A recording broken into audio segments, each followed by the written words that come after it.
Amazing evening, Nigerians. Welcome to Igbo Breakfast. Thank you so much for joining us. Another beautiful day for us to talk about things that happen for inside our country. So, a lot of things that happen for inside our country. Shebi now na the talks. The president, Tinubu, you talk, say if you not give us light, we not vote for me. But so you don't inaugurate, a special plan now to make sure say it start to give on a steady light, and I hope you guys can bear the light. When you see the light, can you finish using it? All right, so I don't give an update already for some things that happen inside the country. For those who may just want, to be abreast with all the things that they share, like just go see the previous life and I will see all those updates. But today, this evening, Dr. Catch Day with us, and we want to look at some of the things that we'll be saying the share this evening. We can just run through some of them, very, very few of them, go plenty. Now, Islamic Jihadists threatens attacks on Igbo shops in Kano State, tells locals to stay at home on Friday tomorrow. And people they talk say this one now. Hope the authorities don't hear. I know we say tomorrow now. Go here see how many people die. Hope say they don't hear. Now terrorists have taken charge of Nigeria. Malanjaberi blasts Tinubu as NYC core member reportedly dies in captivity. Despite 10 million naira ransom, you see that NYC guy with the beat. Flow what did they beat for the bandits then? They say don't finally that would they go do that kind of thing with they don't maybe say if he survive in the first place. And in family come pay 10 million join them. Now what? Deborah was burnt alive by cursed animals in your blood-sucking Allah's name. This one waiting Dr. Ogunsanya reply Buhari aide Bashir. Say you when they talk, say made an arrest Dachomo. How about waiting they do Deborah? You support them on a no condemn. Then many soldiers, civilians feared dead as Boko Haram terrorists again attack military base, IDP camp in Borno State. Fanatics who abuse Reverend Dachomo for calling Allah blood-sucking demon have not lost the entire family to machete or machete-wielding Muslims screaming Allahu Akbar. Lekon Olainka, Naindi Toka. There won't be peace in Plateau until Dachomo is arrested. Northern Muslims threaten and they insist on that. Going to other issues, Tinubu's government is Nigeria's most tribalistic, incompetent, and corrupt administration ever. Why social media users going to talk like this about our president administration? Why? How can you say this of our president's administration where be say the minister of information come and they tell you say the works of President Tinubu you don't see I mean they work, they show. If they show, say if they work. Now they talk this kind of thing. Uh-uh. Wow. All right. So moving on. Trump rejects Kemani's son. Insists he must be involved in selection of Iran's next leader. This one, when are you one day involved to select next leader of Iran? Are you telling us something around Africa? A question we people they ask. Senate threatens arrest of ex-NNPC boss Mele Kyari over others over 210 trillion naira audit queries. And let's see very quickly. Here, Nigerian lawmaker suspended indefinitely. Cross River State lawmaker make a put away from come suspended indefinitely over assault on what if you see the beating way he beat this woman, if you see the woman face and body, hey, now what? It go shock you.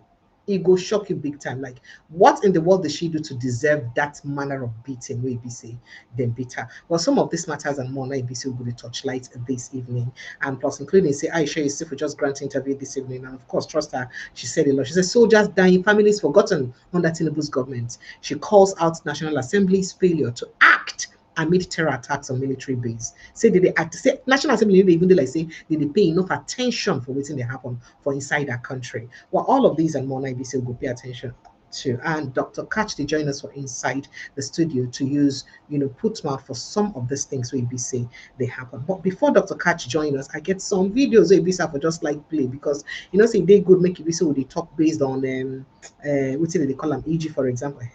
We'll talk based on what we have.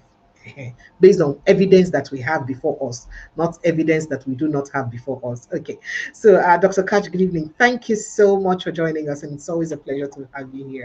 Thank you so much, sir. Thank you very much for having me too. It's good to Thank have you here with the audience. Thank you, sir. Before I go to Iran, say since your friend Donald Trump do what he do with your other friend Benjamin for Iraq, and me and you never talk. But before I go there, it is a disturbing video when Nigerians they talk about. I don't know if you understand Yoruba. Yoruba, sir. Yoruba, sir. Mugbo.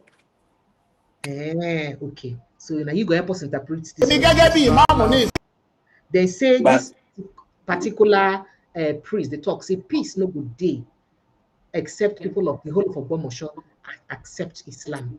ìmáàmù ní ìsìn táwọn jọmọ èmi gẹ́gẹ́ bí ìmáàmù ní ìsìn táwọn jọmọ mi bá wá sunkún bá mi wípé ó dá ìyá nǹkan báyìí ń jẹ àwọn kí n wá dìde láti béèrè fún nǹkan yẹn lọ́dọ̀ ìjọba kí ìjọba máa wá sọ fún mi pé Nàìjíríà is a secular state so gbogbo yẹn ẹ má gbẹdẹ bí ẹ má gbẹdẹ bí onífẹ́ làáfíà àwọn jọmọ àtẹ̀mí ò ní gbà. Abẹ́ lo ìjà àgbẹ̀ wa ni no ká má sọ. Abẹ́ lo nìkan no Nigeria is a secular state. Ká má sọ. Mo rò pé tí ẹni sìn gbogbo nǹkan yẹn ò ní ṣe déédéé. Abẹ́ lọ kí jímọ̀ lásìkò jímọ̀. Abẹ́ kí jímọ̀ lásìkò jímọ̀. Tẹ́ ẹ wá sọ pé no. Okay. So, sir, what did he say there? Because I don't understand Yoruba enough to understand what he's saying, even though I can pick a thing or two. well, you have to watch what has been going on since. These are errand boys. They work for the Sultan of Sokoto. But the Southwesterners are not like that, and they're not that extreme that's what you're seeing now. These are Yoruba Muslim factions. They work under the strength of the Sultan of Sokoto. You have some of them calling themselves Muslim Rights Council of Nigeria, MORIC. You have another calling themselves Sharia Council. You will not see the Fulanis come out. It is just a pretense to use Yoruba Muslims to be saying all this so that they will give you an impression that it's not just the Fulanis who are threatening Nigerians. But you know, historically, the Yorubas don't do this. So you now ask yourself, why suddenly Yoruba fanatics being shown among Muslims? It's all just a game. And these are set pieces intended to tell you that the fanaticism is not just from the Fulani who pretentiously use Islam to advance their ethnic agendas. The Yorubas don't have such problems. So these ones are just sponsored noisemakers. I will ask that nobody takes them seriously. Yorubas don't have this kind of fanatical Muslims. It doesn't work, not so. These are all sponsored stories.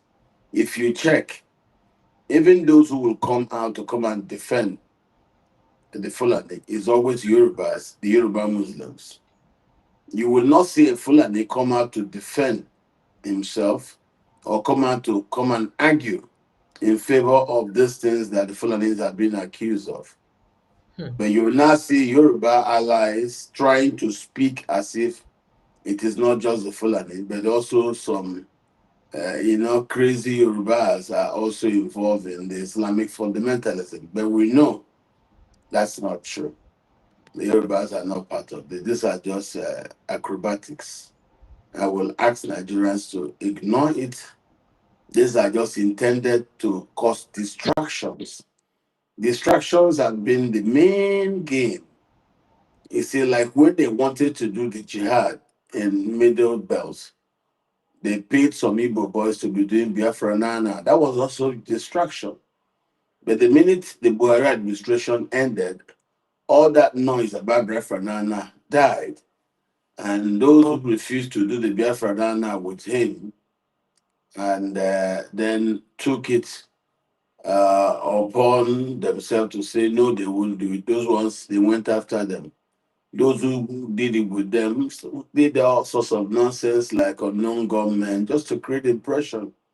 The Biafrans are the problem. No, the problem is the jihad in the Middle Belt, which the Americans' intervention have not stopped. So you continue to see all these allies of the Fulani continue to do all these acrobatics just to divide attention and to distract the people, they shouldn't be taken seriously, and nobody should listen to their words. All right, thank you so much. I just thought that we give a perspective to that conversation while we move on to other issues. Well, since what's going on in Iran, you and I never talk. And what will be your response and reaction to waiting Israel join together with America? They do people of Iran. A lot of people don't condemn and say you cannot attack a sovereign nation, even while discussions and conversations still they go on, and you go ahead to attack them. But let me take your thoughts quickly on that, sir, on the entire case, and then how it affects Nigeria most importantly.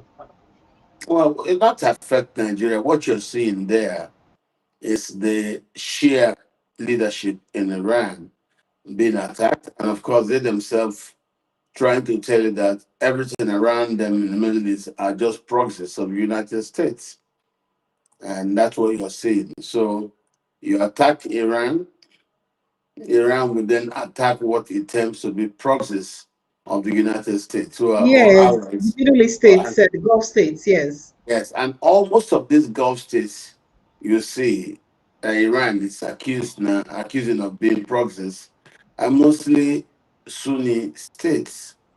Don't forget, Iran is a shared government Mm, entity. mm. So these Sunni states, including Saudi Arabia, who have allied themselves with the United States, as far as Iran is concerned, they are also Islamic. So, as they say, nothing is fair in war. You see, if you look at the wider picture of the war, for me, this is likely to be. You now have some Islamists who seized Persia and are doing this Islamic revolution. And that, of course, took away a very close ally of the Israel, because when Israel was formed in 1948, as principally a military base by the Allies who defeated the Ottomans in the First World War.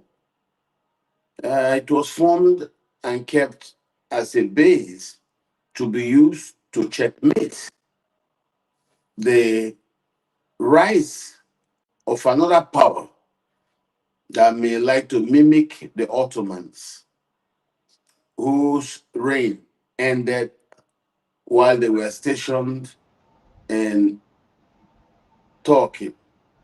Of course, a new Turkey was created in 1923-24, and then a new Israel was created in 1948. But some people in the region, Islamists, are saying no to the creation of that new Israel in the Middle East. Of course, what you have seen now is those who hijacked Persia and then launched revolution there using this Shia You know, platform. we're having interruption in your audio, sir. We can't, your audio don't they crack again like the other day. Will they get interruption for your audio, sir? I don't know if you can hear me, sir. Yes. Okay, so go ahead now. I think it's a bit clear, so go back. We lost a few of the, a bit of the things you said in the past 30 seconds thereabouts. What I am stating is that whatever happens, you are seeing America's reaction to the rejection of the creation of Israel by the Islamists who hijacked Persia and launched the Islamic Revolution in 1978. They say they would accept Israel as created in 1948. Mm. That's exactly what Israel now tells you, that they see those group of Islamists in Iran as unacceptable. As unacceptable. Because they say that it was wrong to create Israel as the allies who won the First World War did, and putting it right in the we still can't hear you. Can you? I don't know if you can try using only your audio and leave your visual, because we can't hear you, and it's important to hear what you're saying. We can't. It's cracking. It's the I don't know. It's I don't know if you can hear me, Dr. Catch. I can hear you very clearly now, but I don't know why. Sometimes we hear you very clearly. Sometimes we don't hear you very clearly. I'm tired of these network issues in Nigeria. I don't know what's going on, but let's just manage again and see if we can hear you. I can hear you. This is Yes. fine now. This is fine, but after a while it just gets distorted again. But let's just go on and see, sir. I'm so sorry for the trouble. Okay, let me try to get back. All right, sir. Okay, sir. Because it's so sad that this is happening. Sincere apologies. And come back. Sincere apologies. Sincere apologies that this is happening. I wanted him to get his thoughts on what's going on very quickly before we move on to all the cases and issues that we have on ground this evening. But as we look at the things, I perhaps would also bring you up to speed with some things that's going on in the country, because it's important for me to bring you up to speed with stuff that's going on. So I did tell you during my introduction that a lawmaker was suspended indefinitely for doing what? For abusing his wife, assaulting his wife. And you need to see the face of the woman whom he assaulted. It was so bad. Now, let me quickly take you on that story before we come back to Dr. Catch. Cross River State House of Assembly has suspended a lawmaker Ovat Agbo representing Obobra 1 constituency indefinitely over alleged violent conduct against his wife. Now, the decision followed allegations that a lawmaker physically assaulted his wife. The spokesperson to the Speaker of the Assembly, Matthew Okachie, communicated the decision of the Assembly in a statement sent to newsmen. Now, according to the statement, the decision was reached during plenary after a motion moved by Davis Etta and seconded by Francis Asoko. Say, how you could be man and you beat your wife that kind of beating? It is totally unacceptable. I wish that I can show you that video, but I need us to go back and see if we have Dr. Catch back and if he can hear us. Let's see. I don't know if we have him back and if he can hear us, but whilst we're waiting for him to rejoin us, I need to quickly play you that video. So the House condemned, said after deliberations, the House resolved that Agbo be placed on indefinite suspension from all legislative activities. That is, say, in actions no defeat for somebody will be legislator. For person we go sit down beating wife, we hear that the woman bore him about 4 sons, 4 children. Now you say you beat like that. No matter what in the woman do to you, you deserve that kind of beating and that kind of treatment. We be say you give her. Waiting people they talk with her. Now the House remains committed to upholding discipline, dignity, and integrity of the legislature. Mr. Ayambam said, adding that lawmakers must conduct themselves in a manner that reflects the trusts reposed on them by their constituents. Make I just show you a few of that this thing, the way her eyes appear. This is the wife to Honorable Ovat Akpo, member representing, is it Obra 1 or 2 now? I don't know, but Obra 1. This was what he did to the wife yesterday, and has refused to give her money to go for medical treatment. Imagine. The eye is not opening. An honorable member The eyes can they're not opening now. to the All over wife. her body, all over her body. And he's so proud. And he's so proud. Proud of it. No sign of remorse. No show of remorse. If you see her body, just imagine. Man. Strangled her on the neck. Oh, A woman that has given him 4 boys. 4 points. Kind of wickedness.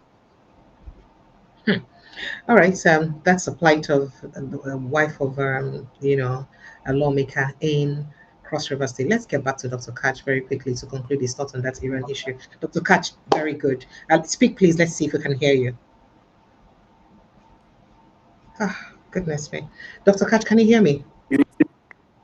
It's as if you're being targeted with denial of usage. Oh, I don't know why when I have other guests, I don't have this issue. Mostly when I'm with you, my sound is always a problem. I feel like crying. It's really. It's a denial of service attack. I'm not surprised that they come at you in this way. Because if this is okay when you talk and then whenever they pursue me everywhere, the sins will set this trying to expose the truth in regards to the genocide, you know. Since I would not work with them to embrace denial. What have you been asked to work with them? Were you given an offer to work with them? Have you been given an offer? Oh yes, of course. Ah, I've I don't hear you. I don't hear you, Dr. Kacho. It be like say I go call you for phone.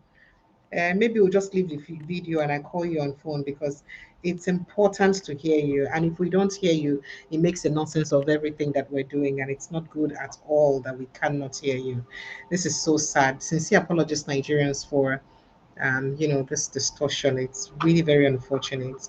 I don't mind to buy 10,000 naira units. Make for here, Dr. Catch. No wahala. We go spend the money. Good evening, Dr. Catch. Can you hear me? Good evening, I can hear you. Nice. Let's stop here. If they come here, I will go another place. No wahala. Anything will be. No, we'll go handle them. they targeted you. It's a denial of service attack. This is crazy because most times I have other guests, I barely have these issues except for exceptional network cases. But most times when I have you, I have this issue, and it's really very disappointing to keep having issues like this. That's what the state can do when they set their eyes on you. So I was asking, when you said that they could do this if you refuse to work with them, and I was asking if you were giving an offer at any time, sir. Were you? Of course, I've had previous offers. Oh wow! Offer. The state never fails to give offer. Eh? They want to silence everybody. What they throw money at you? That's nothing. They don't want you to speak. Some even will take offense when you start speaking the truth. So you need to understand that this is a long-term business. They chase me from television station to television station. So some will say, why don't you see you again on so station? It is the state. They pursue, they will go there, they will bribe the people to tell them don't call them. If they refuse, because I know you used to go be in channels television and quite a couple of all these platforms. Is that the reason you stopped? That is the state. Once the state, this particular crisis came on the Christian killings, and I refused. Nobody had been in front of Nigerian television fighting to expose the problems about the Fulani war across the Sahel like I have. So I also expect the winds will come. You don't achieve anything without expecting that they will also eat you. So those are the prices you pay. But the good thing is the outlet from where I push out the message. I just through it so they can't block them. The internet was born for today's wars. A war that 8 or 10 would not come from any one single, platform. You have multi-platforms reporting the same thing because of the solid availability of multi outlets for dissemination of information. So that's what it is. That's what it is. They follow you to where they can penalize the operators who bring you to toll, or when they can't pocket you, they do everything. They are that desperate. Yes. The state is desperate. That's why they embrace denials, and they were where they were denying the Americans landed boots on the ground. It's easy to land boots on the ground in Nigeria. It's not the same as Iran. So wait, sir, so if they want to do to us, we think they do Iran, it could be very easy. Is that what you're saying, sir? We've been occupied now. We're already occupied. For the first time in our country, we are currently occupied by a superior, more powerful army. And not that we invited them, no. We were arguing with them when they forced themselves here, remember? But their presence hasn't changed anything now. That's what people will say. Their presence never changed anything. These attacks have even been escalated. People are dying more. No. Their presence has changed a lot. Yeah. Their presence, oh yes, a lot. A lot of what you're seeing is not what we are seeing. Mm. One, they are here. Two, when a foreign country lands more than 200 soldiers in your own country, and then they start organizing how those who are not yet in the country can work with them who are in the country electronically. You are gone. You don't matter. And because she refused to come to terms with them, they refuse to carry you along. Until you come to terms and agree and admit the truth about what's going on, they will never take you seriously. That means they will not sit down with you and carry you along. Since you are in denial of the facts which they discovered through intelligence gathering, and you are denying it, they will wait for you to come around. That's why they force themselves to land their boots on Nigerian soil without Nigeria coming around to say, yes, Nigeria was still denying, seriously denying when the Americans threw the bombs in Sokoto. Nigeria was still denying when the Americans landed boots on the ground. So whether you deny or not, they will ignore you. They have the capacity to do things that you can't stop. And that's what they have done. They've landed in your country. We're effectively occupied by the United States. We can't tell them what to do, but they will dictate to us what they will do and what, if they want, we should do. So you won't feel it now, but gradually they will start simmering in. You know what that means? When you have a 900-pound gorilla in your territory, it doesn't need to talk. But those who are intelligent know very well that it is already in your territory. There are limits to what you can do. There are limits to what you can do because they specifically wrote their papers accusing the Fulanis of forming the reasons for them coming. That's why you see in the Yoruba Muslims and their allies are now beginning to make noise. So that you say, no, it's not just the full for Yoruba, it's not just the Fulani who are asking for this. If the Yoruba also wanted, they're not to be taken seriously, you know that. These are just staged people.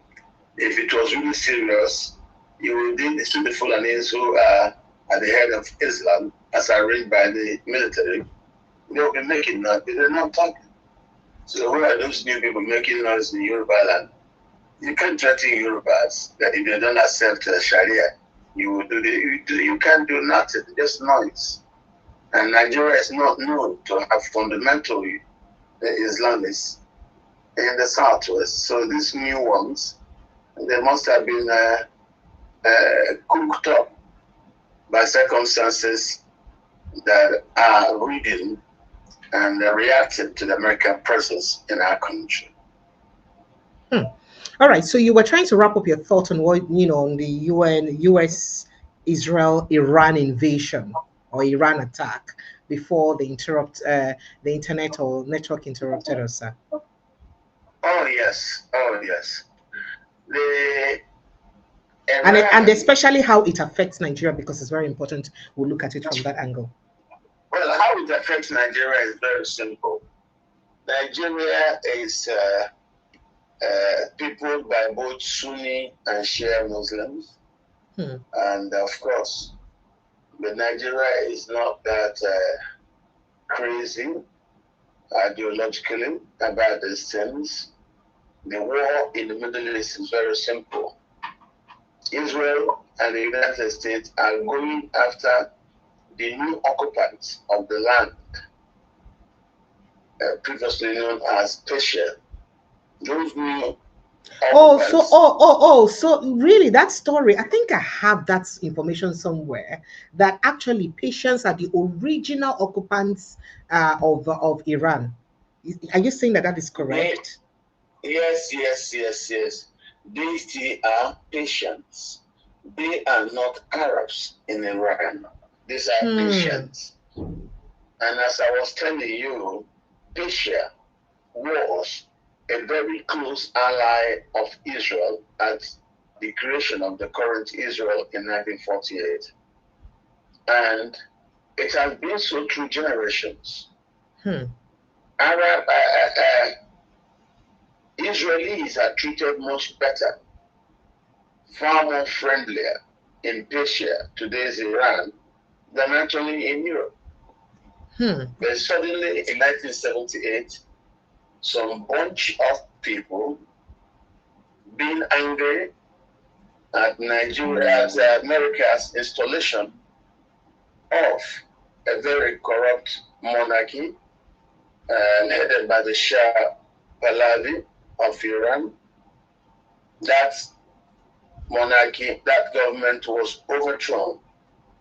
And since its overthrow, the friends of Israel have never been very comfortable because it was overthrown by a junta headed by fundamentalist Shia Islamists. And what you had from there was what got the creators of the new Israel worried. That if these new Islamists in Iran are insisting that they will not accept the creation of a new Israel in its present position, then that becomes an existential threat. God bless you all. To the idea of an Israel that was created in 1948, being put where it was. A lot of them in that region claim that when the Israelis were disbanded under the Ottomans, they left as black people.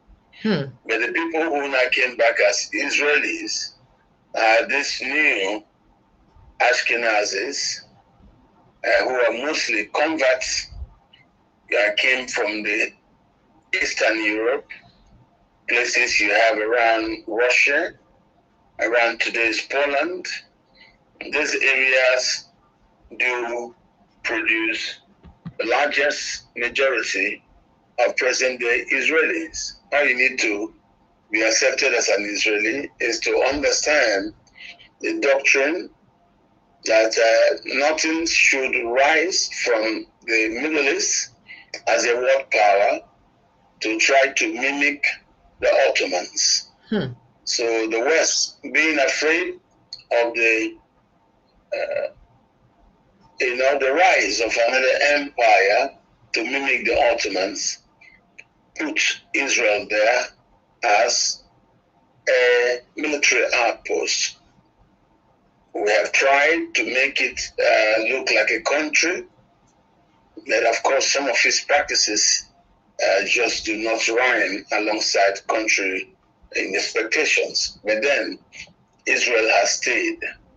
As you can see, the United Nations could recognize Israel as the United Nations that was created through the instrumentation of the United States. They have rejected the creation of the League of Nations, which was actually put forward by mostly the Europeans. Now, this what they have brought up is a new united body, the United Nations, which of course supported the creation of a new state called Israel. This comes after the creation of a new state called Turkey in 1923-24. So after the creation of Turkey, which now made up of the old one that was vanquished at the defeat of the Ottomans during that First World War, and the next thing to be created was Israel from that zone.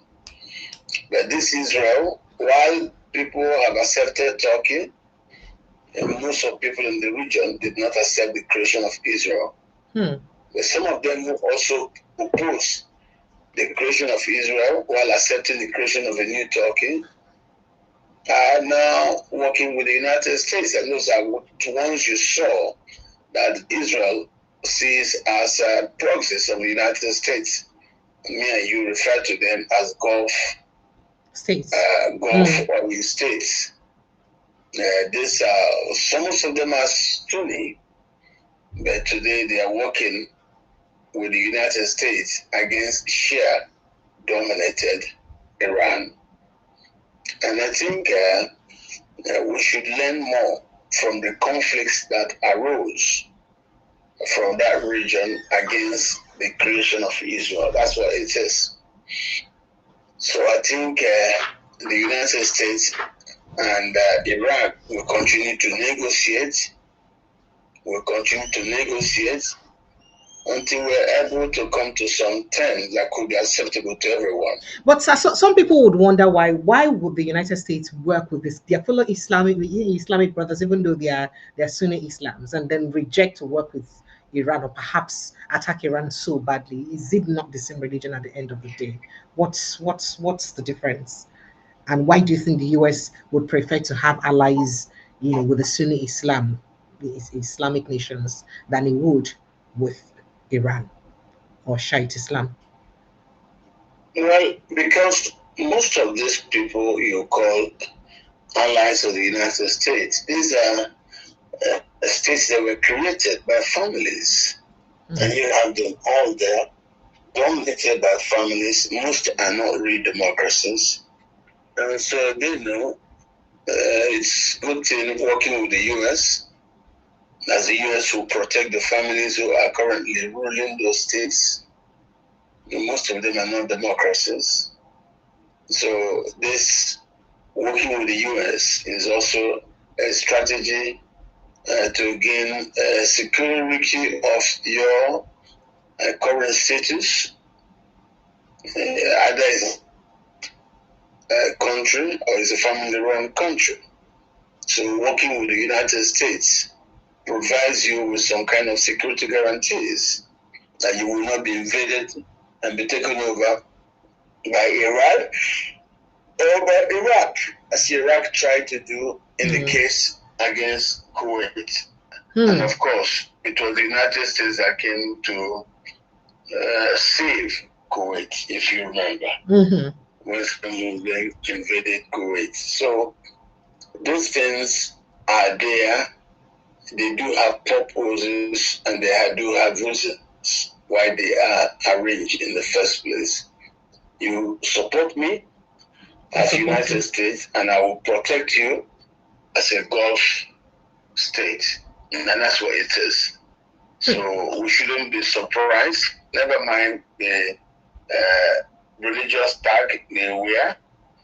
The most important thing all of them seek is the security of their states and security of their regimes. Okay, sir. All right, very quickly, I'm sad you will not see this video, but I need to play it for you before we head on to the core of our conversation this evening. I just need to keep Nigerians abreast of this particular gossip, as I like gossip a lot, because that's what I do. So we hear that there are hunters, the head hunters in a village in Ondo State used some sort of African juju jazz on their land to trap kidnappers that trespass their land. So now the trap mapped some Fulani kidnappers, according to the viral video, that accessed the land. And guess what? Immediately they got to the land, they abandoned their arms by the side and started sleeping. That's what they started doing. And people started saying that this is the kind of you can hear from the voice over there, sir.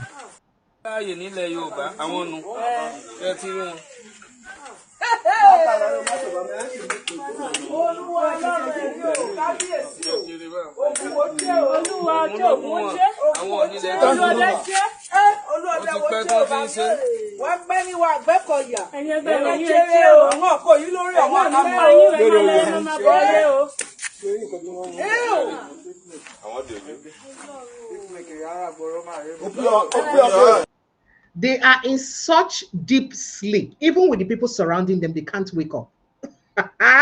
Would you like to comment on this briefly while we move on to our major issue today, sir? Yeah, this is the African magic. Wow. It is not all parts of Africa that the leaders of the new school went to with their religious things. So African spirituality is still very much alive. Well, that's why you see in the world, Nigeria is a big place. That's a diverse play on this thing we call religion. So no one religion can seize Nigeria. You are seeing that now in a country where some Islamic fundamentalists want to insist it should only be them. Now it can't be them. Now you're seeing is practitioners of African traditional religion. They also have their own contributions to make. And we say everybody should do what they can to stop this jihadists in their tracks. Okay.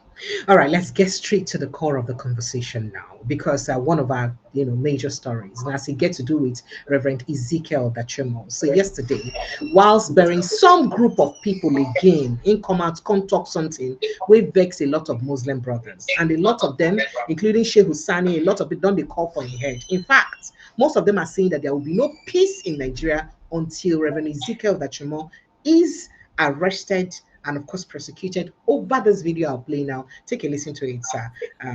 We refuse to be Islamic. We'll never bow down to Allah. Allah is a demon. That is why when Allah wants to suck blood, He tells His members, chant Allah Akbar, Allah Akbar, Allah Akbar, before they embark on killings, so that Allah will suck blood.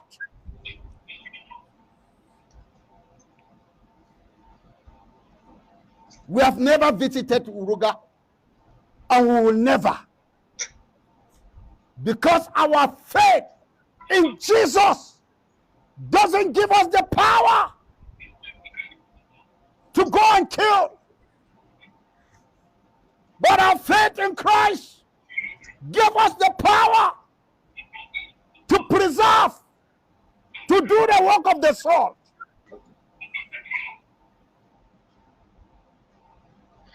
So this is the video where don't raise a lot of controversy.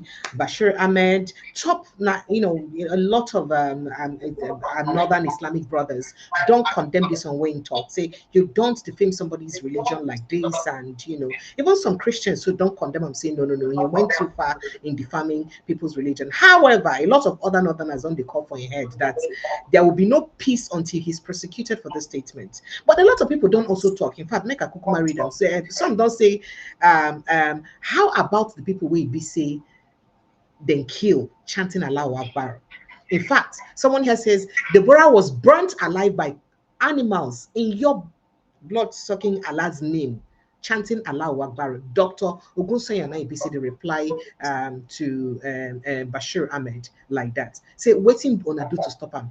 So he said, he replies to Ahmed. So in fact, this is what Bashir Ahmed said. Bashir Ahmed said, it is a great injustice to us for a Christian religious leader that Pastor Ezekiel to refer to our creator as a blood-sucking demon. This is really sad.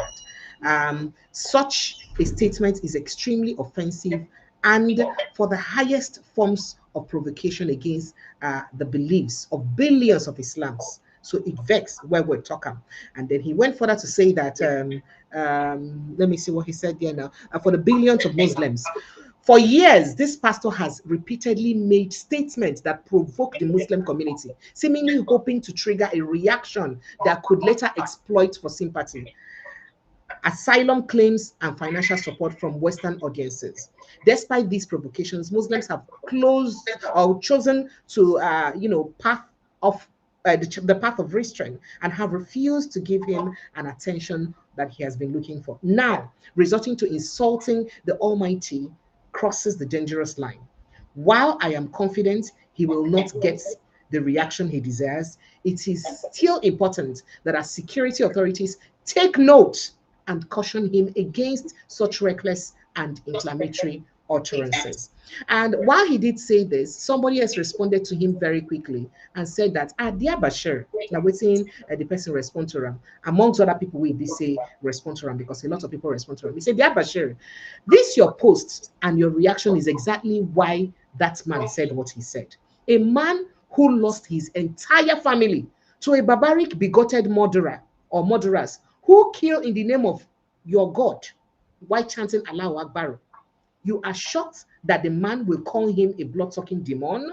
When you people too do not condemn when people commit such killings, in the name of your God, you don't condemn it. Now, a young 22-year-old girl was hunted, beaten, stoned, burnt alive by demonic cursed animals in Sokoto, all recorded live in video and broadcasted to the whole world to see.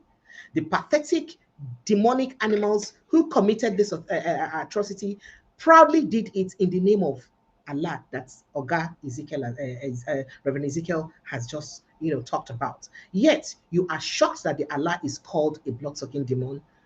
Week in, week out, villagers are ransacked, communities are terrorized, children are murdered, women are raped, elderly people are kidnapped and killed, all across many states in Nigeria. Atrocities and barbarisms done in the name of Allah, because most of them chant Allahu Akbar before they commit these crimes. Yet, you are shocked that someone who has buried hundreds of thousands in mass graves as victims of these terrorists will refer to Allah as blood-sucking demon.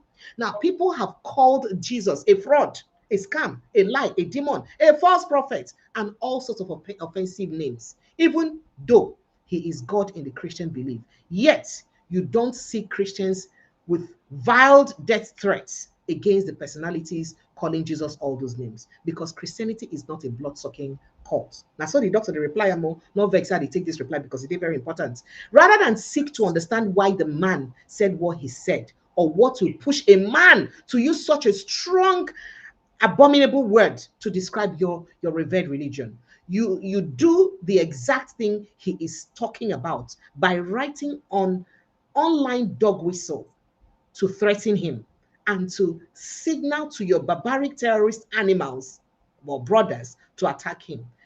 You said that such a statement is extremely offensive and that the highest forms of provocation against the beliefs of billions of Muslims. Now, resorting to insulting the Almighty crosses the dangerous line. That's what you say. He said, so what exactly do you plan to do? You want to kidnap him, torture him, kill him, all for Allah, or what exactly are you threatening him for? Now, he said, many people have stated repeatedly that the version of Islam that some of you, he called them barbaric animal practice in the north or northern Nigeria, that is bigoted, that is irrational and extremist, terroristic, and quite frankly, bloodthirsty.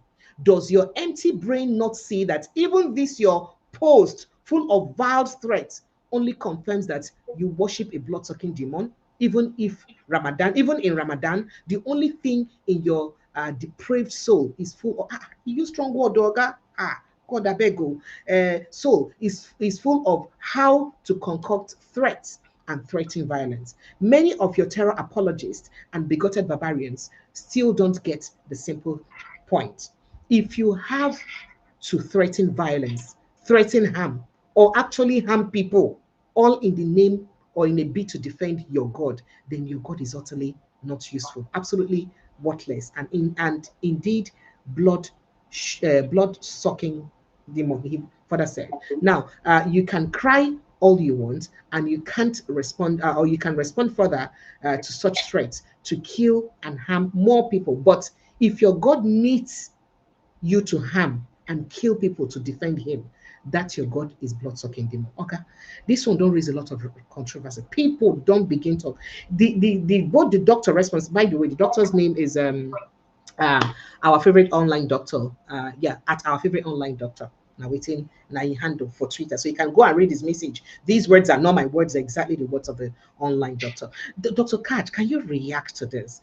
Some people feel that the doctor was extreme with the response he gave to Bashir, while some people feel that Bashir himself was also extreme with the response he gave to Reverend Dachomo. And people feel that Reverend Dachomo crossed the line with the way he insulted the God and the belief of a particular group of people, of Muslim brothers. Make I take your thoughts, sir.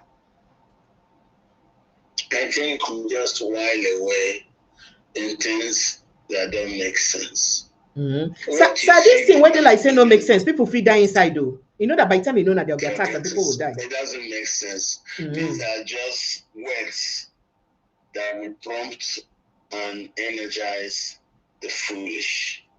These things don't mean nothing. These are common, created, spiritual, rhetorical things. It shouldn't take exciting about it. You know, it's the way the Muslims have gone about it that's caused this trouble. A lot of people talk about Jesus, and I don't see anybody trying to kill themselves. A lot of people talk shit about our African spiritual ways, and I don't see people say, let's go and kill such people. So I don't know why the Muslims will think that their own worship is different from the rest of humanity. I don't think so. Spiritualism is spiritualism. African spiritualism is the same emotion-laden thing as you also have as spirituality come from other parts of the world.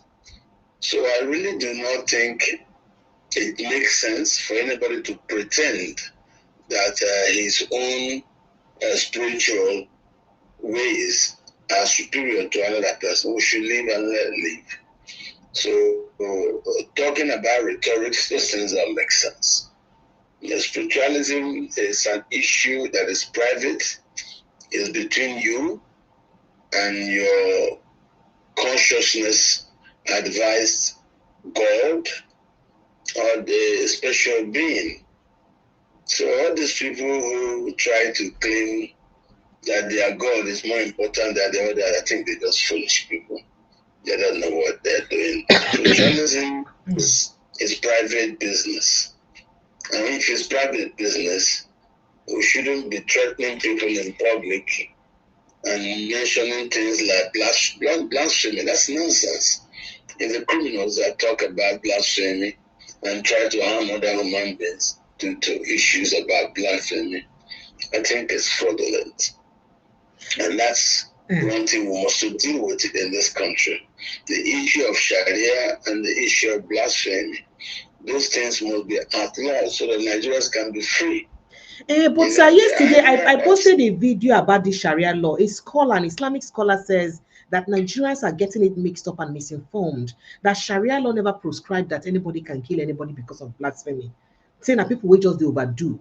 Now when they can't ask the question, say, but why people will kill Deborah no get equal, judgment? And I remember Madam Eunice will be the preach for Kubwa, will visit and kill. He said that it was within the prerogative of the Attorney General at that time to prosecute and pursue the prosecution. But I remember that those people were taken to court. However, we had over 30 sons at that time come to defend them. So could it be that we actually misinterpret? Just tells you the fundamentalist Islamists were in power. No matter what they tell you, and as far as they're in power, they're in government. This is how they treat these things. They don't care. It all points to the general picture of failure of society. We have failed in Nigeria when we cannot secure lives and property. We make rhetorics of spiritual issues far more important than human life. So that's not the only sign that shows that Nigeria has failed. Now we are abandoning important discussions about economic progress. We're not talking about religion. Does that show you something? That shows how much the country has derailed. There's nothing else that we'll talk about. It's religion and blasphemy. Just listen to that. It tells you this society has failed.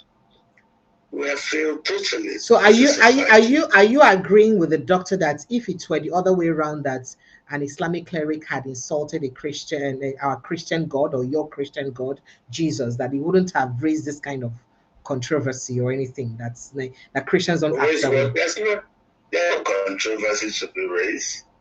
It's just a fool that raises noise about these things that don't mean nothing. What does it mean? You're talking about what was preached to people. None of us who are alive ever saw Jesus, nor saw Muhammad, nor saw Moses. These are rhetorics that have been sold to us. Now the things what we hear for ear be that. Yeah, these are stories sold to us. And then you want to kill a living human being because of those rhetorical stories. Somebody tricked you and told you, and they use that to brainwash you. And even till tomorrow, they claim that you don't understand the full thing. If you understand, why kill fellow man due to stories told you? Who in Nigeria has ever met Muhammad? Who in Nigeria has ever met Jesus? And you fight over these people that nobody knows. These are just mythical stories sold, and those who bought it are now willing to kill real human beings. Hell, because we can't even tell whether these stories we heard are true or not, because they're based on what the rights give us. Hey, people in front, mark my word, generations of humans in front are still going to come. Some of them will abolish these stories. Some will still interrogate the stories more. So don't think because you've had this person, anybody who interrogates this question or try to question the stories, you say you bring him and kill. Kill who? What kind of God gets praised when people are killed in the Benue Valley, in Southern Kaduna, in Taraba State, in Plateau State? Are you killing in the name of God? Is that why most Muslims are not willing to condemn the genocide? Instead, they want to even say it's not that kind of thing. This goes to the heart of the problem we've had. People have pushed all these stories to use these stories to start killing human beings. It is the government that has failed to arrest these people that is responsible for the escalation of these stories and their importance to become reasons for Nigerians to kill. It's the government's failure. That's what we should be talking about. Not the confusion in the head of those misled people who, because of rhetorics and stories of religion and religious persons, they want to start killing themselves. That's madness. It is stupidity of the highest order. And that's how I see it. The inability of government to protect lives and property is the reason these idiots in society keep looking for how to set society ablaze due to religious rhetorics or faith-based claims. So, for me, those things don't make sense. It just shows the levels of development that we have gotten to. Those who have managed to develop themselves, they keep themselves away from such mundane stories. Stories of Jesus say, Muhammad didn't say. Those are just bunkum. They don't mean nothing. And it shouldn't be a reason for people to be killed. Look at it. Westerners who brought their version of Christianity after Constantine embraced Christianity, that was in Africa for over 500 years, in Ethiopia, before Constantine embraced it and used it as a strategy to unite the kingdom. Today, most people are walking away from that same religious, platform that was used to kill in Africa. The doctrine of discovery was based on a papa bowl. It was used to enslave people. It was used to kill people.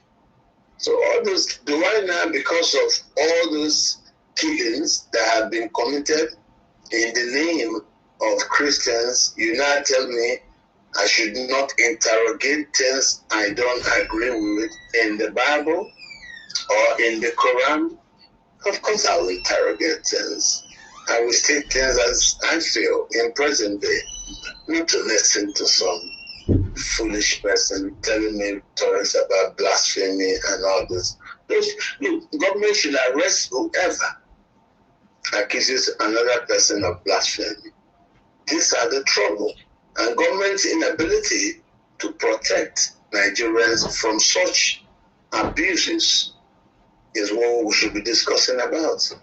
Not the ability of crazed individuals in society to start to gain intellectual or psychological masturbation just because of some rhetoric somebody said, questioning certain things in the Bible or the Quran. So I don't think those things make sense. The government should protect Nigerians from being abused due to interpretations of blasphemy laws. It's wrong. And in that case, I support the Americans. Kill, expunge all those blasphemy things, expunge Sharia from practice anywhere in Nigeria.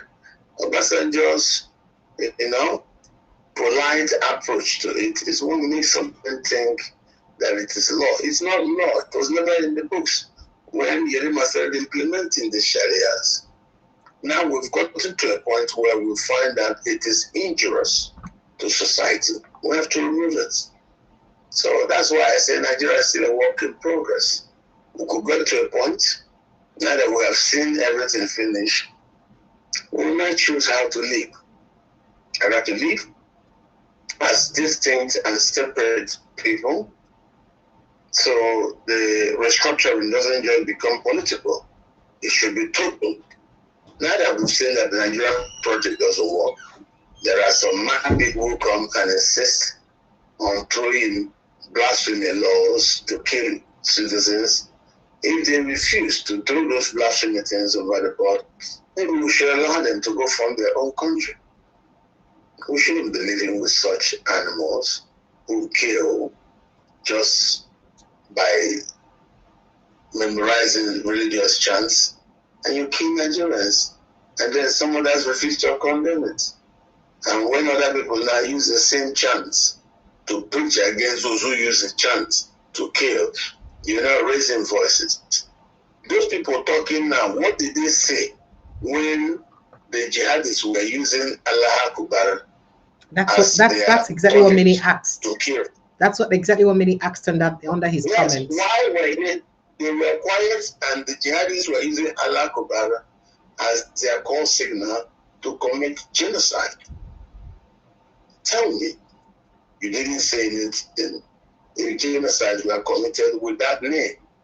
So those who suffered the genocide are not causing that particular chant. And I don't really know why anybody would say it. So since we live in the jungle, these are behaviors of people in the jungle. That's what I can say. All right, sir. But do you think that based on these attacks and all that, that anything would happen to Reverend Dachomo? No, nothing will happen. Just noise. In noise, the nonsense continue because of the government's complicity in the bad behavior by fundamentalists. Now that the Americans are here, the government knows it does things the world is watching. The world is here. Can't you see? The other day, the DSS was forced to go and invite those that molested petroleum. Absolutely. Before. Yes. If it were before in APC's Nigeria, they would not talk to them. So you think it's because of the involvement of America that they had to go and arrest the president? But the federal government never even condemned it. The federal government refused to condemn it till today, to say that we condemn any attack on any opposition. They refused to make any statement to that effect. Why? Because we are transiting from where we were before to where we should be. So don't rush to expect changes from anybody who previously had been known to behave badly.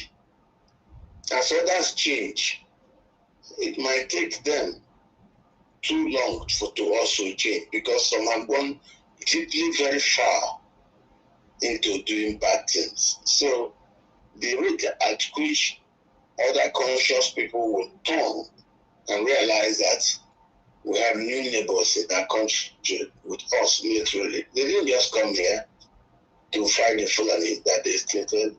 They also with society. They were observing what we're doing. Don't forget, these are intelligence officers. They'll be writing down everything they see. They will be writing it.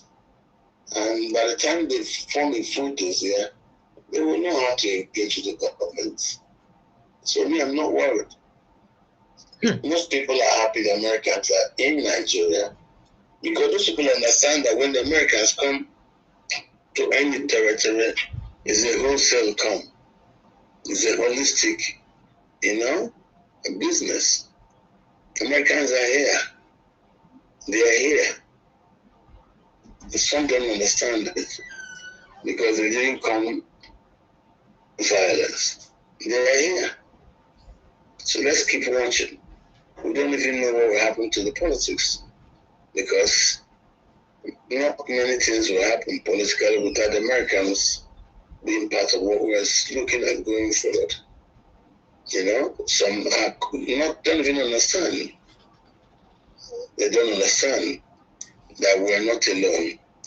But those of us who also understand that we're not alone will know we have to behave ourselves. Okay, sir. Look at Hassan Dachomo and Shegumi. Yes, sir. The Israelis and Americans are taking notice of Hassan Dachomo and Shegumi.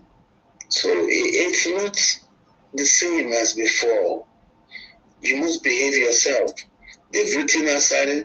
They now know he's a fundamentalist. And they have said that they have taken note of who he is and what he But waiting concern, Asari not even be one of those where they drum extremism for inside Nigeria. What's making quite enter this kind of wahala?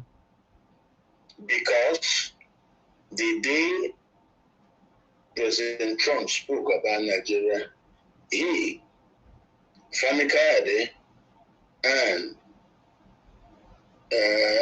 Senator Kwankwaso were three of the people that we saw visibly try to talk back to Trump and provide an instant warning to the Americans. So Kwankwaso, they noticed him and quickly wrote him into their new laws against blasphemy and Sharia in Nigeria.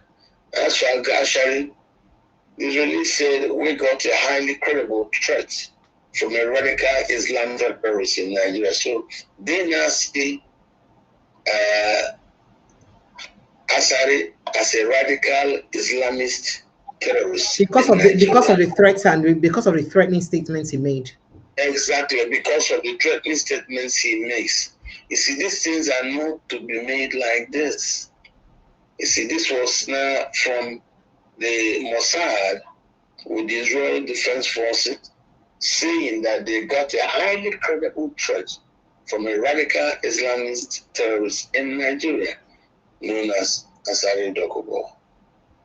And the Asari can't take back what he said. He said it was on video, so they will simply take him seriously.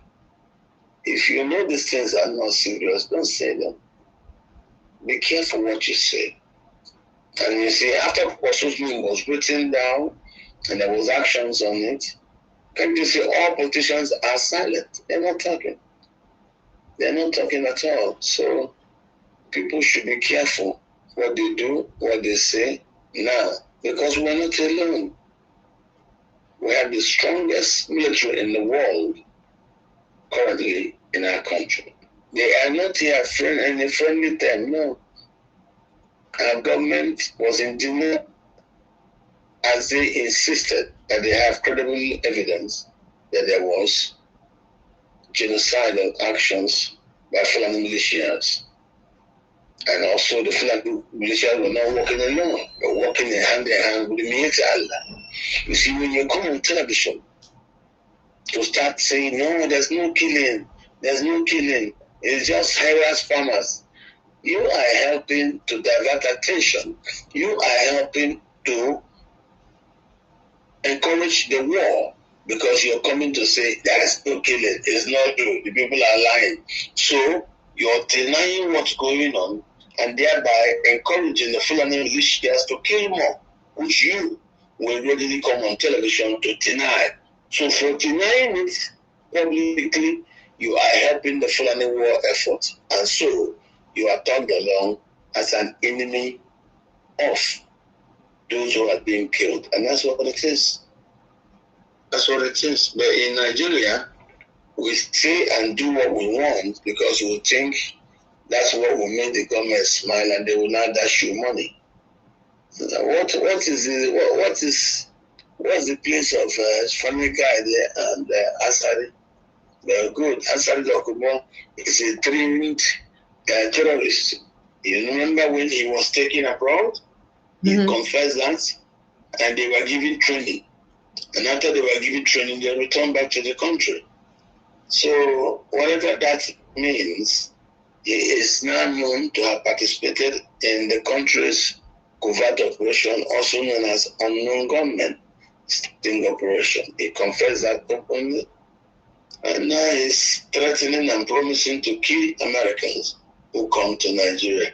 Well, now that Americans in his release have taken Nigeria as their next port of call, those who threaten them or those who encourage those who will challenge them should have their case caught out. They should understand there are consequences for such actions. And that's where we now see Assad falling under. All right, sir. So going straight to what's happening in Iran, Igbos in the north don't receive some threats, and I don't know if this threat is anything to go by or for the Igbos to be worried about. And people don't they talk about them because video circulating on social media shows a man in Kano walking through areas with shops owned by people from the Igbo community and issuing threats of attacks to those businesses this Friday. In the clip, he speaks Hausa and tells people around him to stay home the day, that is tomorrow, Friday, that day, because attacks will take place. Now, the man who has not been identified moves from one shop to another linked to Igbo traders making such announcement. Now, he speaks about plans to carry out violence against them and urges locals to avoid the markets on Friday so they stay out of the way and stay out of danger. Now, the post sharing the video started, appearing. I think it was since last night. It started appearing and have spread very quickly. Several users from the Igbo community have reposted it with a warning for people in Igbo or Igbos in the north to prepare or leave, the north. As then, there's another lady who made a video also appealing to Igbos to leave. And she also played that video. Inside the video, she may take a listen, sir. God bless you all, dearly beloved brothers and sisters in Christ. If you are staying in Kano, Sabongari, any Christian vicinity, please, I want you to be very careful. So I woke up to a voice note and a video on my phone concerning these people that they are planning an attack. I don't know how true that is, but let's not sweep it under the carpet and let's not take it as though it is a joke. It will not be nice that I did not call your attention to this, especially our Igbo brothers, our Igbo sisters staying in Sabongari, those staying in Christian communities. You are doing businesses there. Please be careful. I want you to watch this video and listen to the voice note. I'm also using this opportunity to call on the security agencies in Kano State. Please and please help us, sir. Help us, ma, to look out for our people. Make sure that this demonic plan is not carried out. May the Lord protect our people. May the Lord protect everyone. May the Lord protect each and every one of us in the name of Jesus. Please listen to this video. mu muna dab da cin gusun uwarsu duk ga su nan yamurai ne kuma wallahi sai mun ci gusun uwarsu muna dab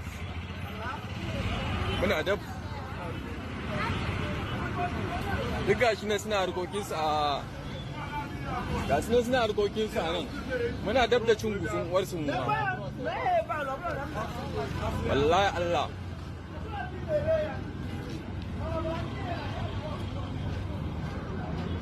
duk ga su nan suna harkokinsu ba ruwa ba taɓa su amma don gusun uwar babansu yanzu mu fara cin gindin uwarsu za mu fara kashe su muna yanka su don gindin uwarsu a 'yan tsinannu karnuka.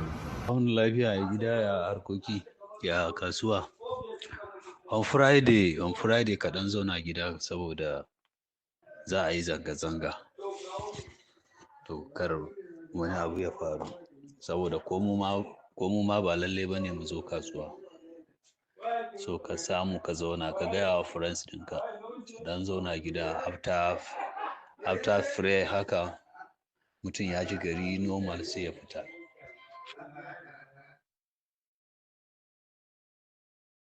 Dr. Katch, I don't know if you can hear me. Can you hear me, sir? Yes, I can hear you. Please help us explain what the guy said in Hausa language. I know you speak Hausa very well. Most of us. Yes, I want to tell you, let's not be giving this time. Okay. They are noisy. Nothing is going on. They just noise. They won't do nothing. And you're sure that nobody would die at the end of the day? That's what people worry. Of course, I know. Listen to me. Okay, sir. The real people who cause trouble are very, very conscious of the fact that Americans are here. That's why you're not hearing them talk. So when you see them start sending Yoruba Muslims and all these inconsequential houses to talk, it doesn't make sense. When the real people who are the trouble organizers, when they start talking, we will know. So leave all these issues you hear. We will know. You see, the right plan, they are begging. They are trying to deceive the world to pretend like they are for peace. They won't do nothing to undermine their pleadings and their words. It is those who don't understand how serious now is. Those are the ones making noise. The real people know that America has got them red-handed. So they are doing everything possible to see if they can lessen and dampen this crisis. But these noisemakers, of course, wouldn't understand. I would just advise you to ignore them. Don't take every noise made about attack in the north. It's not true. Okay, sir. If it will work, well, it will not work again. Just forget it. The intelligent people, the real people who cause the mayhem, they won't make mistake. They are praying now, going around having meetings that they don't want the country to break. I know that. They know the big problem. Oh, yes. Seriously? Oh, yes. Some of them who cause trouble have run, they are not in the country. Some have run to Egypt. Some have run to Sudan. Some others have gone to Turkey. These ones, there's no crisis yet. They've been caught red-handed with their pants down by the United States. So we leave that alone. Just like the Yorubas, you see making noise in the power show, they won't do nothing. Those are just noisy people, pure strategy to distract. You know, we know who the people are, and they've not talked. When they start talking, we will know. We will know. Okay, sir. So I'd like to ask one more question. Okay, sir. I'd like to ask one more question about, what I mean. You're somebody who's very conversant with the North. A lady said yesterday that, it's not just about the Sharia law in the North, but that sometimes if your neighbor in the North does not like you, that your neighbor can even go report to you that you have blasphemed against their religion, and they can use that against you and hunt you down. Is that correct? That people use blasphemy against people anyhow in the North, and people are persecuted because of it? That is right. That can happen. That is normal in every human society. Those who have things against you can, of course, lie and use any leverage they can find. And so don't forget, the Sharia itself is not real. It's not real. It's not practiced in Nigeria in a genuine form. It's only targeted at groups, and it's used to keep those groups down in the north. Like if you're a Fulani man and you drink alcohol, they catch you, nothing will happen. But if you're a poor Hausa man, there could be consequences to the same village. Are you serious, sir? So the judgments, I mean, the Lord not be for everybody. No. These things are used to control, targeted people. So I don't really think, if you take it seriously, the ones that are serious is when they start moving to kill, like as the Fulani started killing. They were not killing because of religion. They were killing because they wanted land. They were killing because they and the leaders who have been written by the Americans are simply because those leaders were also part of the killing by coming on television and campaigning that it is farmers' herders crisis. They are purposely, they are doing it because they know what's going on. But they're deceiving the public, telling you it's farmers' herders crisis. Then at the back, they will be killing to take land. When you catch such people, you must to arrest such a person who goes to deceive the public that it is farmers' herders crisis. It's as dangerous as the ones who kill with the knife after shouting Allahu Akbar. So those who also come to lie on TV are just as dangerous as those who commit the genocide themselves. They are all working together. One man kills, the other man denies what he's doing. He says, no, you don't kill it. It's just trying to drive away flies. No, they don't kill human beings. That knife is just to use to cut corn. So you must be, if you're acting like that, be held, as an accomplice of the action being perpetrated, which you're denying. That's why a lot of these people are listed like Immediate and Nakban. They organize, they know what goes on, they target lands. That when you move on and start talking, they start going from office to office, telling you, don't do this now. These people are just farmers' herders. Then he knows it's not farmers' herders.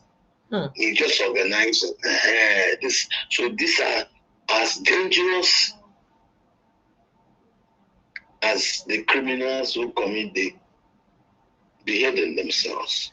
Okay. That's what it is. All right, sir. So I did tell you that today Trump said that he's not interested in Kemani's son as the successor to his father. Say in they interested in pursuing in their selection of leadership, person we go lead them. People don't they talk, say come, okay, leave other people now, make them use their handle. Now their country, let them use their hand and choose their leader. While others are saying, So people are saying that if he succeeds in this, could he also be interested in perhaps our 2027 election? Or he's just okay with what's going on in Nigeria and it's not likely to interfere. What do you think, sir? Well, you are seeing who Trump is. We all have our ways. We act differently as human beings. This is Trump. This is Trump. But he's against the sovereignty of these nations, including ours. I understand. I understand. It may be against the sovereignty of these nations, but this is America. This is Trump. I'm not going to be in judgment with you about a man's characters, behaviors, and ways. This is Trump. Trump means a lot. It means different things to different people. Some say like Christmas, Some also see him as the best thing to have come to the earth after sliced bread. Yes, Trump has his own ways. Now Christmas, no be Christmas. Now bad man, not be bad man. These things are opinions. So he also now has his own opinion about leadership changes in countries that he has interest in. Can you imagine that?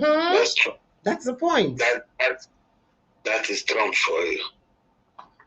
All right, so Nigeria's phone lines are open 081702940077. That's the number to call on WhatsApp alone, 081702940077. Or you click on the pinned post and the link that is by the pinned post to bring you straight to the studio to join the conversation. Dr. Katch, I have a video to play for you about an Iranian who explained a little bit of their history and the role Ayatollah has played in their country so far. They've always been Iranian. What you said earlier about them being patients. Take a listen, sir. They've always been Iranians. They are occupied by a regime that is not their own, by a regime that is not speaking their language, by a regime, and let's make that very, very clear, because sometimes it's like hard for us to understand what happens inside of Iran. The Islamist Ayatollahs came to our country, and the first thing that they did, they took our flag and they started to write on it with Arabic writing, which is not Persian. It's not our language on there. They took out our symbol of the lion and the sun and replaced it with an Allahu Akbar Islamic symbol in the middle. Just imagine Islam is taking over Washington, taking the American flag, taking our flag, keeping the colors in there and putting an Islamist symbol on it and an Arabic writing on it. Would you think that's our flag? Would you think, oh, this is the government of America now? You would be like, this is an Arab Islamist jihadist occupation. They took down our flag. Then they started to replace everything that's Iranian. Our ministries, our churches, our synagogues, our Jewish community. We had the biggest Jewish community inside of the Middle East, outside of Israel. They wiped them out. They wiped out our Christians, our Zoroastrians. They forced people to convert to Islam. They changed our language in our schools. They started teaching Arabic. Our national anthem, they replaced the national anthem with some weird anthem that no Iranian can even identify with, because every other word of it is Islamic. 47 years of oppressive occupation, and now the head of that oppression is gone. All right. That's why. So, all rights reserved to the owner of this video, please. Sincere apologies. Is just for the purpose of educating people. Dr. Katch, this now waiting the people of Iran don't go through. Why do you think that the reason why Trump they concerned about what's going to happen for Iran? Can't you see from what she said? She explained to you what I'm trying to say. The anger that a group of people came, took Persia, and then turned it this way. This is the anger. So some people may not understand why this fight, Israel, America, and Iran, not the end. What she said now tells you why it is that way. You see, some are not happy about the new people who sees that old historical Persia and have turned it into today's Islamic Republic of Iran. So those who long for the previous Iran are now fighting, and they don't like what the Islamists have done. And that's what you're saying. You take Persia, you change it to look like an Arab country, and now make it more Islamic than the regular Arab countries. So that's bound to bring what some people may not like. But that's how the world is. So what do you do? So not everybody will like it, just like Nigeria. Nigeria used to be free for everybody, but now some fundamentalists want to undermine it. And there are lots of people who have called Nigeria an Islamic country, that were Islamic, whether we like it or not. People keep saying that. That is just what the politicians who seize power and try to convert Nigeria into an Islamic country. That's why you see people like those in talk also want to work at it. So there is that plot to Islamize Nigeria. And Americans said no, they won't allow that. All right, sir. It's the same way that they plotted to Islamize Persia. And of course, you see in America and Israel saying they do not allow that. That's what you're seeing. Right. Because that Islamized Persia, which is today's Iran, is refusing to accept America's creation of its largest military outposts in the region. All right, sir. Thank you. And that military outposts in the region, the commanders of the outposts are saying that they will not tolerate Iran. And of course, they are the ones who have now raised their objections to what Nigeria is trying to turn to, an Islamist society. And that's why the Americans have come here with the Israelis to try to do things to change things. So what you now called attempts to lift the stories and offenses tied around blasphemy to become prime sins in Nigeria, that's what it is. Those new fundamentalists want to now turn Nigeria into a place where, if you talk politely, as we're talking about the pastor, you could be in trouble. You know, you could be in trouble. So I think this struggle about what shape the experiment called Nigeria will be is very, very interesting. All right. It's just like that of Persia. When the argument about the part Persia was taken into fundamentalist share Islamic society, you can see the kind of reactions from the lady. So most people may not like it. So how do you change it? America said they have the power.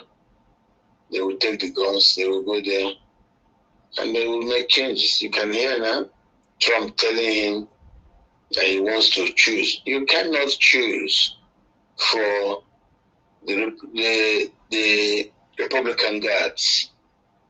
If Republican guards are on the ground and you don't have boots on the ground to dislodge them. So even if you kill 20 new Ayatollahs, they will always bring a 21st one. I think we need to now look at the long-term plan. So maybe the plans that saw the constant IAEA inspections regime over whatever Iran was doing, that may have been the best that the world got. You know, because those inspection regimes were very tight. They were actually very, very intrusive.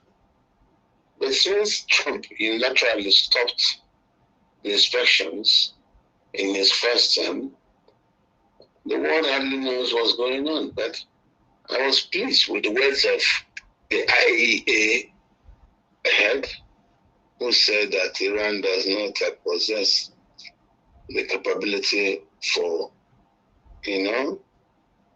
nuclear weapons. But of course, that doesn't make Mr. Netanyahu happy. Netanyahu has objectives to uproot what he thinks is a platform for existential danger in his calculations to the Israeli experiment. I think we can succeed with the current experiment at establishing Israel if we can actually negotiate peace with Iran. We've gone far and we've gotten the Gulf Arab proxy states that were client states to the United States. I think they are beginning to relax about Israel. So if Iran is the only thing you have and they are willing to negotiate, then negotiate with them and return the IAEA's inspection regime.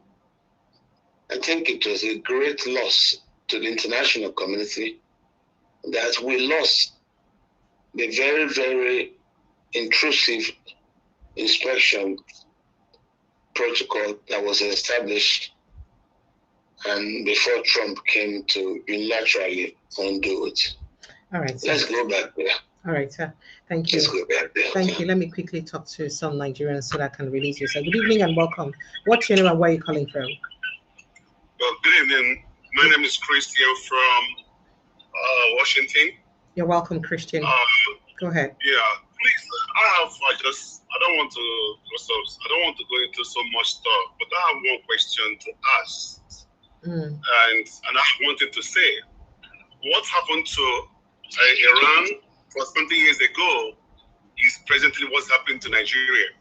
Jihadist movement or whatever, and we are not taking it serious. And we are not taking it serious. I have to be honest with you. They say they are ashamed, they shame me. Secondly, my senior brother and Dr. Kachi that is there, I want to ask him a question for him to educate Nigerians. The meaning of a group of people marching the flag of America and Israel on the floor, stepping on it. That was yesterday. Consequences of that. That was That's yesterday. the consequence of that. Yeah. And that was in northern Nigeria now, Kano. No, listen, precious Sir? my darling, listen to me. Okay, sir. You know it's not in Nigeria. Okay? Americans here, what we know is Nigerians are putting their flag on their floor. Because why?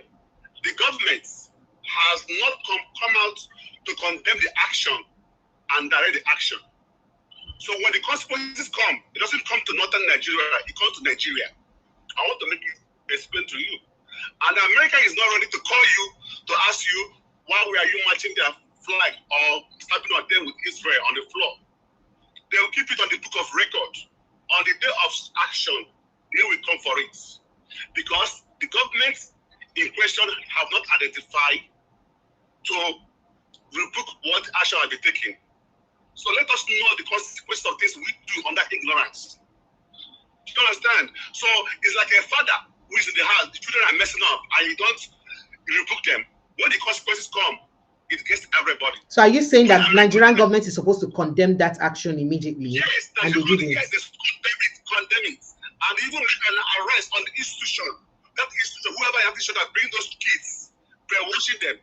Do you know what I'm saying? Because they watch those kids, they don't know this. There's no riot or whatever America is doing to Nigeria. They are doing a war they are doing in Iran. No matter whatever secular or whatever you believe in, does not bring Nigerians to be marching their flag or what's on the floor, stamping on it and declaring whatever they're saying. And the government doesn't revoke it. That means the government is in support of what is happening. I'm talking to you as a sister. So there are certain things we do. I don't know the kind of people who have a power. I'm holding my words because I don't want to speak because of their program. The kind of people who have in power are that read out. They're not supposed to near at all. They're supposed to be in garage. Because there are things that are happening. The same thing that happened, I repeat again. What happened in Iran for some years ago is what's going on in that country now. And if time is not taken, don't wait for Trump to come. Don't wait for America to come. It is what we have to stand up to do what we're supposed to do. So if I'm wrong, let my senior there put some words on it. Please, that's what I have to say now. Thank you. Thank you very much. Thank you. God That's bless your first. for the work we do. Thank you. Yeah. Thank you, Dr. Katch will react. And let's see if we can talk to a few more persons so he will just react at once. Hello, good evening and welcome. Comparable Facts. Good evening. Hi, Chris. Hi. Can you hear me? Yes, I can. Go ahead. Yeah. How you doing? Well, I can't be fine hearing all the things that happen in Nigeria, but it's okay. Go ahead. All right. Dr. Katch listening. I wanted to ask him some questions. Yes, he's listening. He can hear you. So, Dr. Katch, brother, nice to see you again. It's always very interesting having you. I think you understood the geopolitics when it comes to the Middle East. So, thank you for your education. I mean, I have a little bit of knowledge. But having said that, I always find you to be a very interesting person and very educative, but you seem to have affirmation about this country we call Nigeria. I don't. I don't have that affirmation that Nigeria is a functioning country because of what has been happening recently. But I don't know where you get your mind. I mean, it's a good thing, but I've lost hope in Nigeria, to be honestly, because of what's actually going on. And you said that the USA has in Nigeria. How many of them? 100 to 200. I mean, they only here to train Nigerian soldiers, share intelligence, and provide some technical support. I mean, Trump is occupied about what's going on in the Middle East right now. I mean, Nigeria is the last thing that's going to happen.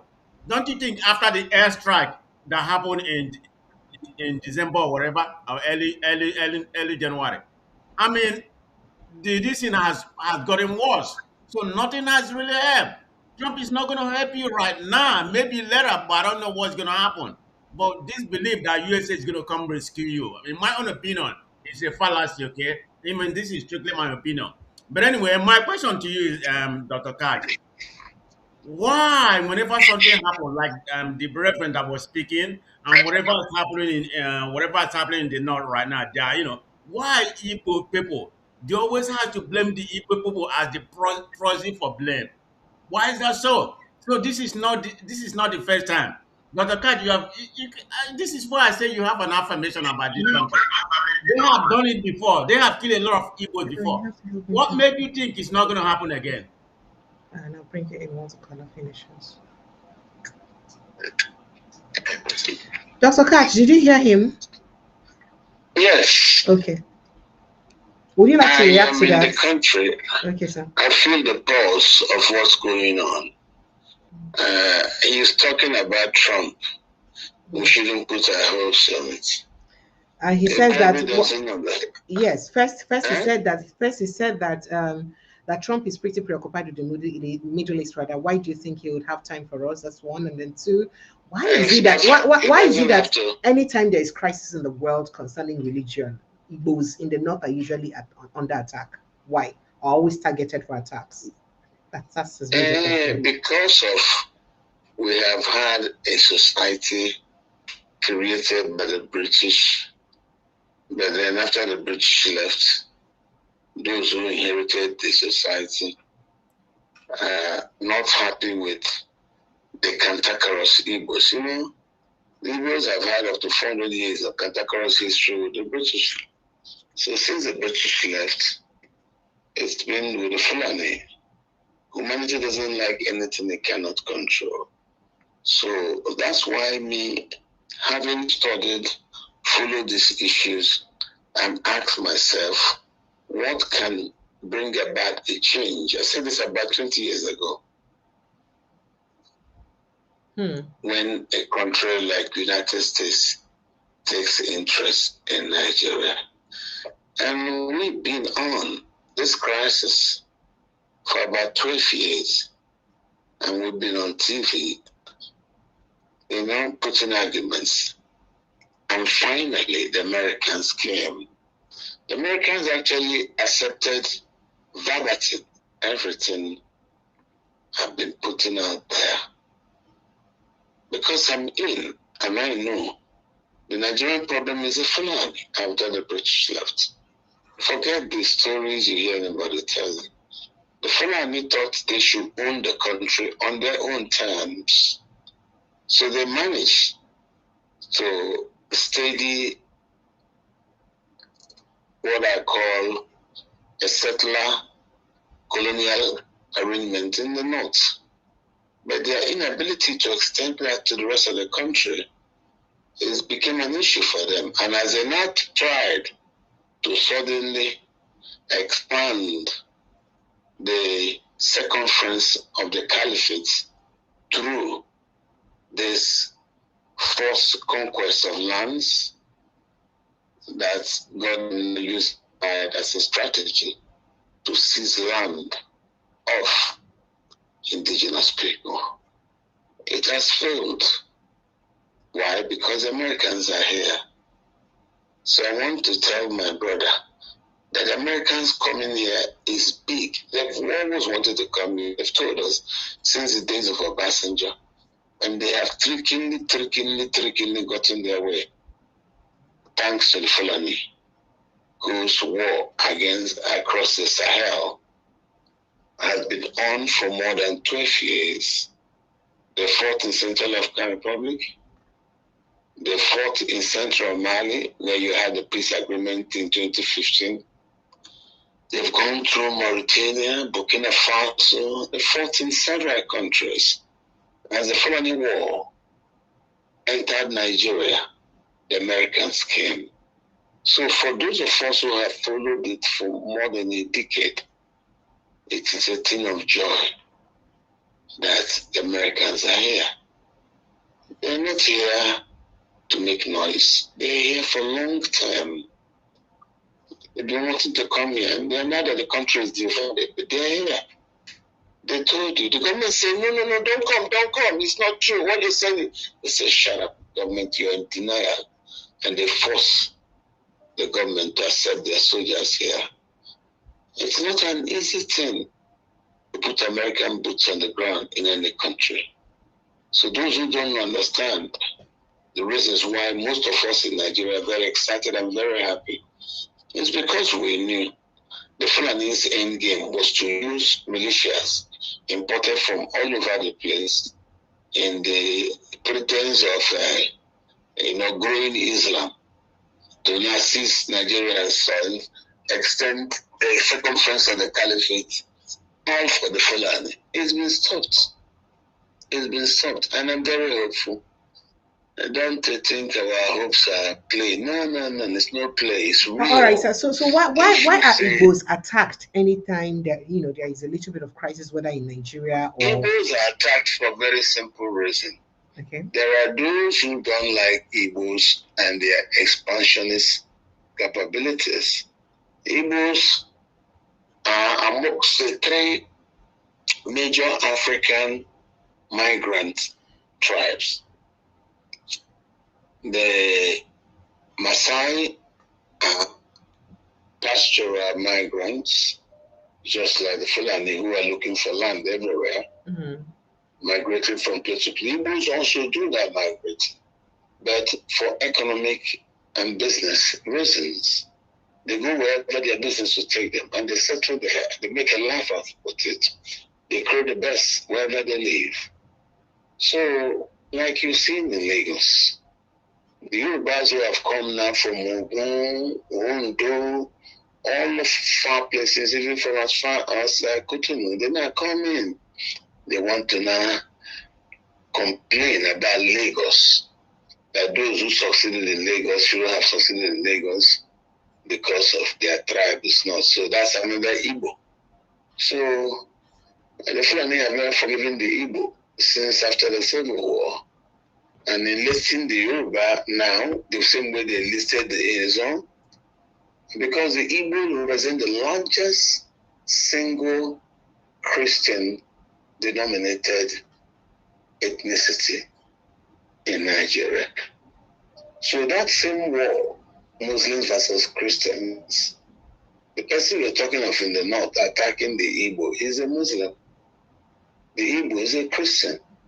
So this war you're seeing now that comes to the shore, you call it a jihad, has been on for a long time, but under a slow boiling thing. Today is open. Muslims against Christians in Nigeria. But yet, what you're now talking about, Igbo coming under attack, that's been the war. It's been going on for a very long time. It went on when Achebe wrote there was a country. It's the same thing that caused Achebe to say there was a country. The country doesn't exist anymore. But the Igbos and their resilience have been going on, marching on. But then you can see it, you can use them and the spate of attacks again as your own game measure or standard or even your table for checking if Nigeria is tolerant of its people. No, Nigeria is not tolerant of the Igbo, as you've seen. So he could be attacked from the religious, reaction standpoint. He still gets attacked. So whether Igbo gets attacked, others get attacked too. It's just that the Igbos are the best organized reactors. What about the Burums? They get attacked too. What about the Bachama? They get attacked too. If you know what Christians in the north have suffered, the tribes, they don't talk. What about the Gbagi? The Gbagi own Abuja, the Gbagi own Kaduna, they own Biriningwari, they own Zaria. But they own no states. The Gbagi are put in about 6 different states. They're there in Nasarawa State. They're there in Niger State, majorly. They're there in Kaduna State. Gbagis are there in FCT. They own Abuja. They just flog into different states. Okay, so people have those who suffer amongst them that don't talk.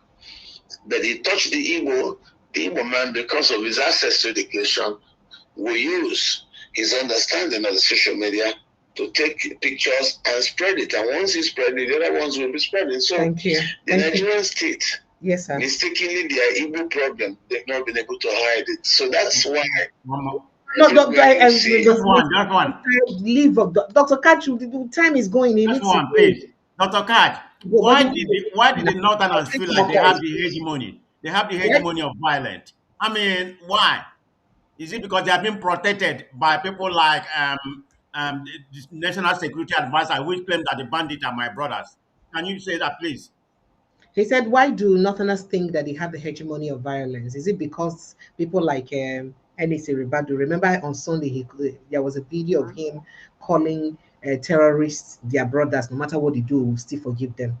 Is it because you have people like that? No. What he was doing there is a typical Fulani game, trying to lie and claim that the terrorists were Nigerians and that we have to forgive them. They're not Nigerians. Most of those who are killing and taking over lands are not Nigerians. There are no Nigerians from Sokoto, Kano, Katsina, or any state asking to be removed from their state and be taken to bushes in Benue, in Taraba, in Kaduna, in Niger, Nasarawa, or in any state. It doesn't exist. So why do Northerners feel like they have monopoly of violence? That's his question, sir. No. Northerners you're talking of. It's not every Northerner that does violence. Okay. It's the Muslims in the north. Okay, sir. You have never heard of any Christian group in the north. So why do at least the Fulani northern Muslims feel like they have monopoly of violence? If you're refusing because the Fulani Muslim in the north, when he came to Nigeria, he was used by the British as administrators over the Hausa Boko estates. And then after we now have had independence, the Fulani have found themselves in between a brick and a hard place, as they lack the numbers to maintain their positions of entitlement in a democracy. And that's why they are using imported militias to try to seize land. The idea of using violence to seize land didn't start from the Fulani. It started in the South.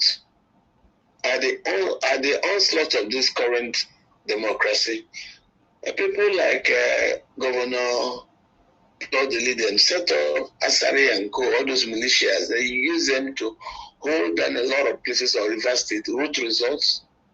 It was not repeated in Borno State by Alimodu Sheriff with his Ekumo boys. So the Fulani now thought, when they had these issues of refugees who are Fulanis coming over from Mali, Burkina Faso, Central African Republic, Mauritania, and they want to settle somewhere, they said, why not they settle them across Nigeria? And when Nigerians refused to give land, after Buhari was begging for land with the bill for grazing reserve, Nigerians said no. That was Buhari's first time. He brought a bill for cows colony. Nigerians said no. All those bills for consolidation of underground and surface waters plus 6 kilometers of impacting land, all that was just land to the settled Fulanis running away from war in places like Central Mali against the Dogons. Remember when Bala Maibe went on TV to say that Fulanis from all over, they can come, Fulanis of the world? But coming here is a problem. Nobody was willing to give them land. And when they couldn't get that land, they now devised a plan of getting the land by force. And that's how you saw militias were employed to do these ethnic cleanses and killing people, heading the rest of them into IDP camps, seizing their land. Thank you, Dr. Katch. Let's not dwell on this too much, so that because the phone lines are buzzing, people are worried, they want to call you, so that I can. That's not so wrong. Let them call. All right, sir. Good evening and welcome. Remind us your name and where you're calling from, please. Yes, please. Welcome, sir. Yeah, this is Franklin from US. You're welcome, Mr. Franklin. Go ahead. Okay, thank you for all this, for your station, giving us opportunity to at least air our views and everything. Dr. Kachi, I've been telling him he has to go open a university of history. Everybody can learn from him. But there's something we are missing in all these things. We're talking about Nigeria. Has anybody gone back to January 1966 to figure out why that coup up till now is still the coup that would have made Nigeria better? Nobody is even giving this Igbo coup. Okay, the war started. Nobody is saying the Igbos were right or wrong or whatever. Now, Precious thing. Sir? You're oh my God, sorry, sir, not too much home training. It's okay, I love that. Thank you. Your place you came from, you're what, South, Delta, I don't know the geography anymore. All I knew were all from Eastern region. Okay? They have cowed you people to hate the Igbos. I know you don't hate the Igbos, I know that. You're Nigerian, you like Hausa, you like Yoruba, you like Igbo. You know, you are more Nigerian, I thought I was more Nigerian than you, but I see you are more Nigerian than me. But in the end, give credit where credit is due. All these that are making noise from Benue, Plateau. Where is Gowon today? Where is T.Y. Danjuma today? Are they talking? Why are Igbos going to be the sacrificial lamb? They kill them in Sokoto, they kill them in Kano, they kill them in Bauchi, they kill them. You know, Igbos go to do their thing and live as one Nigeria. Now, what is happening today? They are sabotaging P2B left and right. Who are they using? Yoruba people. The same Yoruba people that Igbos tried to salvage in 1966 coup. Today they hate the Igbos the most. Now the Fulanis. So, I love Kachi pontificating, you know, teaching about Nigeria. Nigeria is not a country. Precious, you know that. But you cannot say that on your way. So all I'm trying to say is this. Trump is coming, but Trump had to defend his own country. Priority Israel, the Middle East, on that. But he's going to come. He's there already. So forget Nigerian talking nonsense. Kachi is right. They are there already. They can't go anywhere. This one that Tinubu is doing on my mandate, he may not be there to do the election. Okay? So, all I'm trying to tell you is, give credit where credit is due. Can Kachi at least say, wow, Toju was right in trying to fight Nigeria. Look at Aburi. Go to Aburi Accord. What do we have? The same thing we're fighting for today. 50 years ago, Tojuku said that's what we needed. Gowon is alive. Gowon is not talking. Nobody. Precious, can you invite Gowon to your show to interview him? No, he cannot. He's very elderly. It's not likely to happen. Elderly. Hello, can you invite T.Y. Danjuma, the real T.Y. Danjuma, to your show? I like the way you say the real T.Y. Danjuma. Yeah, no, but the other T.Y. Danjuma is my guy now. I love him. Forget that one. That one is my guy. I can't fight with him or make you don't carry stone, come throw me for head. That one is my guy. The real T.Y. Danjuma, can you invite him to your show? Can you invite Babangida to your show? Can you invite that Suleiman, whatever, that made Wayo give us a democratic thing that Obasanjo took over? What is his name again? Laima, whatever, Laji, whatever. Can you invite him to your show? Can you invite even Obasanjo to your show? That's why you're going to know what Nigerian polls is. All these guys, you see, for me, Kachi, oh my God, I don't know what to do. If I see Kachi tomorrow, I'll say, Kachi, stop doing all this thing you're doing because you're not they're going to make you a sacrificial lamb. They will not make him a sacrificial lamb. He's been on this for a while. The people that are supposed to be talking today about Nigeria are Obasanjo, T.Y. Danjuma, Gowon, Babangida. Then nobody where they shit, then they smell. I rest my case. Thank you. Thank you. Thank you, sir. Oh, sincere apologies. Thank you, sir. Hello, good evening. Help me turn up the volume of your listening device, please. Welcome. Precious, good evening. How are you? I'm very well, thank you. Welcome, sir. Okay, is this a live program? It is live. What's your name, sir? And where are you calling from? It says live. My name is CJ. CJ, you're welcome. Yeah, I'm kind of a regular caller to your show. I love what you do. I can't remember you, but just go ahead, sir. Thank you and welcome. Okay. Is Katch gone? He is Dr. here. Katch, yes, he's here. He can hear you. No, he's here. He's on the line. Dr. Katch, what will it take for you to support the breakup of Nigeria? One, what will it take the people of the Middle Belt to realize that the ship have sailed? The Igbos have left Nigeria in spirit, in thought, in mind. Don't mind our governors, don't mind our politicians. If you do a referendum today in Igbo land, you will get 97% of Biafra exit. We are done. We are done with Nigeria. We are not willing to remain in perpetual war with the Yorubas and with the Fulanis in the north. And about the northern Christians who keep saying what will happen to the northern Christians if the Biafrans go. They can come with us. We will take them in.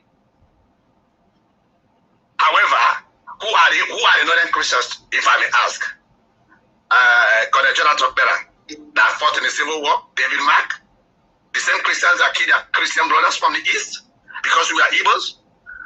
We are tired of being the fall guy. We cannot remain the sacrificial lamb for Nigeria. Nigeria is dead and gone as long as Igbo man is concerned. It is your opinion, sir. Thank you, sir. That's the opinion of the majority of the Igbo people. That's why we demand a referendum. It's okay. Just go ahead with your thoughts so that I can talk to someone else. Thank you, sir. I totally respect I'm not finished. I know this is a hard topic here. No, you don't want to talk that. Katch, it's not about. Go ahead. So, Mr. Katch, you are very versatile with understanding of Nigeria. Two cannot work together unless they be agreed. We will never submit to Sharia. But you're repeating the same thing now. We understand. You say the ship does sail, or you're finished now, make us sail off. Okay, let Katch answer me. What will it take for him? He will respond when we talk to others so that he can respond to others together. Okay, thank you. I want to know what's his name again? The Middle Belt Forum president. What's his name? Beatrice Fogus. Yes, Beatrice Fogus. Yes, please convey my question to him. What will it take the Middle Belt to say we are done? We want out. Gracias. Thank you. Thank you so much. All right then. Hello, good evening, Dr. Katch. Please take note of his question. I'll bring you in once. Let me just take a few more calls so that I can get your response holistically and then release you, sir. Hello, good evening and welcome. Henry, you're muted. Can you hear me, Henry? Henry, are you there? You're muted. Yes, I'm here. Yeah, good evening. All right. Good evening, everyone. Let me quickly take this person since I had to take his call while I was waiting for you to unmute. And let me take him, then I'll bring you in. Just be there. Hello, good evening and welcome. 110%. Good evening and welcome. How now? It's been a long time. I know, it's been a while. You're welcome. I enjoy your program every time, just time. Oh, stop it. I like it. Thank you. Go ahead. Yeah. Okay. I said, I talk to all the leaders who get for Nigeria to understand one thing, that as a youth, all right, everything that is happening, we're watching and we're seeing it. And one thing we promise these leaders, that we'll never forgive them. We'll never, even if you take 100 years time, we'll never forgive them. Our Babio will never forgive our Babio, because these are the tools where they use it to destroy our people. They kill our people everywhere. All of them, their names, all of them will never forgive them. Because, I mean, how come we get this kind of people? You see the level of killing where they happen. You understand? For Nigeria. And none of them, even Tinubu, this man will get, like, don't know if you come out talk. And then they wipe your own citizens. Today, Americans and Israel, they are fighting war because of their own, protecting other people, protecting, we will get president. As I can use this medium too, say, are they very, very ashamed of our Igbo brothers? You understand? All the likes of people, and the rest of them, all of them, are they very, very ashamed of them? Supporting the people that is destroying you, and organization where you say these people, they work hand in hand with terrorists. They support terrorists. Why? Because when they kill our people, they don't say nothing. When they kill our people, they don't say nothing. But if today night here say one thing happen, IPOP, you see the military, all of them coming southeast, they start to show power. And I have one more question before I round up, please. My question is this: Christopher Musa, when he get this power, before Christopher Musa come out for power, they come out Christopher Musa. This killing was too much. Finally, they removed him and they gave him a higher post now. All right? And he promised, I've been watch that video. He promised I will carry stop everything where they happen. What is happening? Why is Christopher Musa not doing anything? Up till now, I've never seen any changes since he got into that seat. So that my one submit there. Thank you so much. Thank you. Thank you so much. Henry, please kindly go ahead. Henry. Yeah, good evening. Yes, Good evening, everyone. Yes, please Yeah, go ahead. my question to Dr. Concerned about these Muslim fanatics. Why is it that any little thing that happens in Nigeria, they will begin to, wale Igbo people? Any little thing is Igbo. Any little thing is Igbo, but they don't wale to other tribes. Is it because we are Igbo people, because of the way Nigerian government treats Igbos? That's my question. Dr. Katch. All right, sir. Dr. Katch, please kindly go ahead and respond. Let me cut you off on this, please. Can you go ahead, sir? Yes. Okay. I will want to tell you that the other Nigerians learn from the Nigerian government. The Nigerian state doesn't hide its Igbo problem. And they have used the idea of trying to stop Igbo and destroy the country. Most people knew that it was wrong for Buhari to stop the elections and claim there was glitch. And then went on to write the results. And later on, as Tinubu claimed, they sued him the presidency. And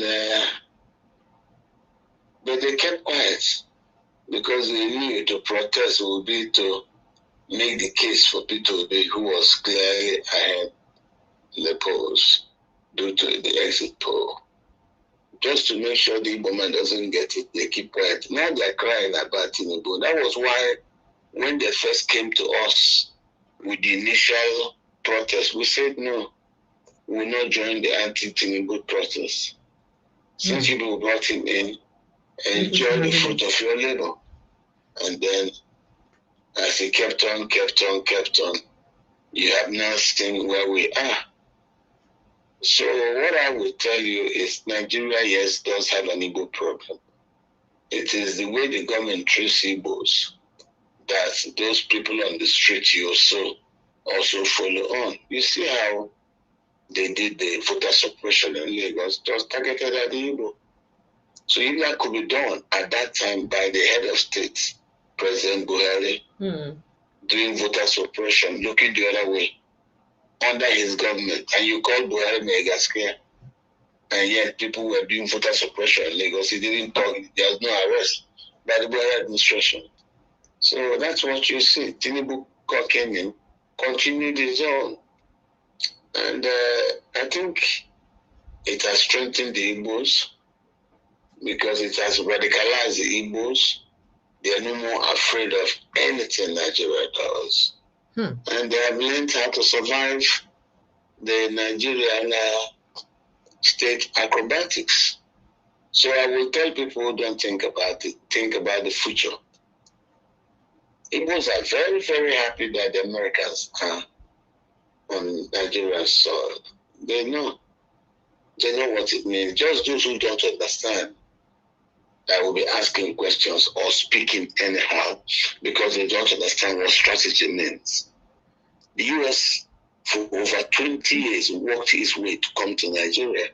So they wouldn't just come and start damaging it. No, they will come and gradually sink in, lay all the groundworks. The ones that are here, you can't get them out. They can't start now making noise. They don't want to show you why they're here. But they are getting at the work. And we are very, very, very, very optimistic that their presence will now, with time, in the not too distant future, start to force its own reactions. So do you know that these Americans are do you know that these Americans are actually in the northeast, according to what we heard, specifically in Borno State? And did you know that over 100 people were killed in Borno State just yesterday, early today? They attacked an IDP camp. They attacked a military base in Borno State. They killed our soldiers. In fact, we even heard that within the past week, about 50 soldiers have died, and they're just keeping it, according to gossip. So how can they be on ground and we're having this level of death or this number of deaths? No. They are not on the ground. If they're here to help us, sir. They are not on the ground to replace Nigerian soldiers. The Nigerian military can still do their job. What you are seeing is the extent of the damage the politicians did to Nigeria, to the extent that its army can no more defend Nigeria on Nigerian soil. By the time the Americans finish their setup and getting ready, you will hear from them. Just let's watch this. Things are better now than they were before. Before, all of us were afraid Benue will collapse and they will jump into the east. But they're in the west. Ondo State hasn't known peace. I'm not even talking about Kwara State. Ondo State. There's nothing wrong. And Oyo State. There's nothing wrong with that. There is nothing wrong with that. Yes, those Ondo, Oyo State, those are Yoruba states. The Yorubas who will not criticize Tinubu, let them also experience what other people in the north have been experiencing. If that will make them open their voice to criticize Tinubu for his lackluster reaction to the Fulani war, that would be that. So there's nothing wrong with that. It's not only people in the Middle Belt that should die in Fulani hands. And some Yorubas are also shown the same pepper. Maybe when they talk to Tinubu, he will know. He will stop being in denial of what crisis the country is under. But you told us that you told us that when Oga Christopher Musa comes in, that he's stopping the do not attack mantra and all that. But he don't do here since now. We never see any change. In fact, that's not full APC man now. Listen, there are changes. If you've not seen the changes, you don't know what's going on. When I tell you there are changes, there are changes, but they are coming very slow. The big ones will come. As the Americans are here gathering intelligence while in the country, you're not going to say that there are no killings. They are watching the killings. They are seeing what's going on. They are seeing the persistence of the Fulani militias. They are here, you are here, we are here. You can't say they didn't see it. So for those who are in denial, they should understand this. Nobody says the day Tesla's electric cars come, that every car using the combustion engine will stop. It's not so. It's a gradual process. We have full confidence that the coming of the Americans to Nigeria will change our security dynamics. We will believe that will be gradual. At least it's a good thing that the Americans are here. We're not thinking of being dominated or occupied by the Fulani Jihadist army. If it's Americans, we know what to do. We know how to live with them. We're better off being invaded by the Americans than being invaded by Islamic fundamentalist jihadist militias. All right, sir. All right. Thank you. Thank you. So, Henry, does that answer your question? Yes. I always enjoy coming every Thursday because he's full of history, and I wish I wish he will open, according to a drama who said last time, history class. And I love the way he talks. And he speaks very well of Nigeria. He knows Nigeria more than people who is ruling Nigeria. So, Doctor, kudos to you. Thank you. Thank you so much. So, Dr. Katch, as you wrap up, someone has asked that you speak on why the state of Nigeria. Why will people like OBJ, the rest of them, not come out and, say something about Nigeria? What do you think about Abure Accord? I mean, President Tinubu is now approving state police, and policing ourselves is one of the things or the content of Abure Accord that Ojukwu had cried for, or called for. So, what do you make of the present day Nigeria versus, the issue that led us to where we are today? And then one fundamental issue he did ask that you should also explain what you think about the 1966 coup. Do you think that that would have been a coup that would have changed Nigeria or propelled Nigeria in the right direction? You have to understand that with what we have now, the hindsight, we are now beginning to see that not implementing the Abure Accord was foolish, but there are reasons why it wasn't implemented. It was the British against the Igbo. So the Nigerians who went to Aburi were very, very determined to have peace. But of course, when they came back, the British master said no. The British were interested in Nigeria. Aburi will have upset all the British arrangements for Nigeria. And the British fought to make sure they have their way. Secondly, the Biafrans didn't behave well too. It's foolish. You go into a war and you don't have allies. You were not allied with with the United States. You weren't allied with Russia. So who were you allied with? A big fundamental mistake. Look at today. Burkina Faso, Mali, and Niger are allied with Russia. Mm-hmm. And looking at that, America didn't want to be told. It understood geopolitical importance of Nigeria. And once it saw that nobody was protecting Nigeria, the government was so disgracefully incompetent in protecting the people's lives and securing their properties that it lost control. Most states in the north were giving away their territories to the Fulani Jihadists. You saw that in Katsina State. You saw that in Zamfara. Mm. So that's the Americans said this is a disgrace, and they saw that this country is not serious, and that's why they came in. And for you to see that we are divided, we're all not with the same voice. A lot of the Nigerians are very, very happy the Americans came. The only people who are not happy at the American coming are the Fulani. Maybe some Yorubas who are afraid about Tinubu's regime survival.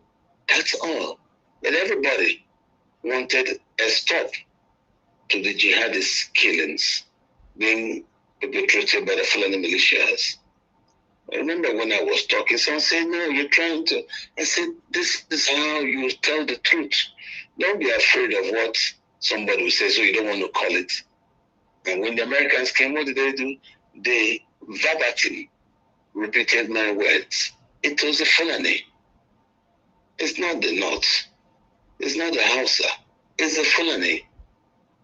You see, that problem we had, and nobody could speak.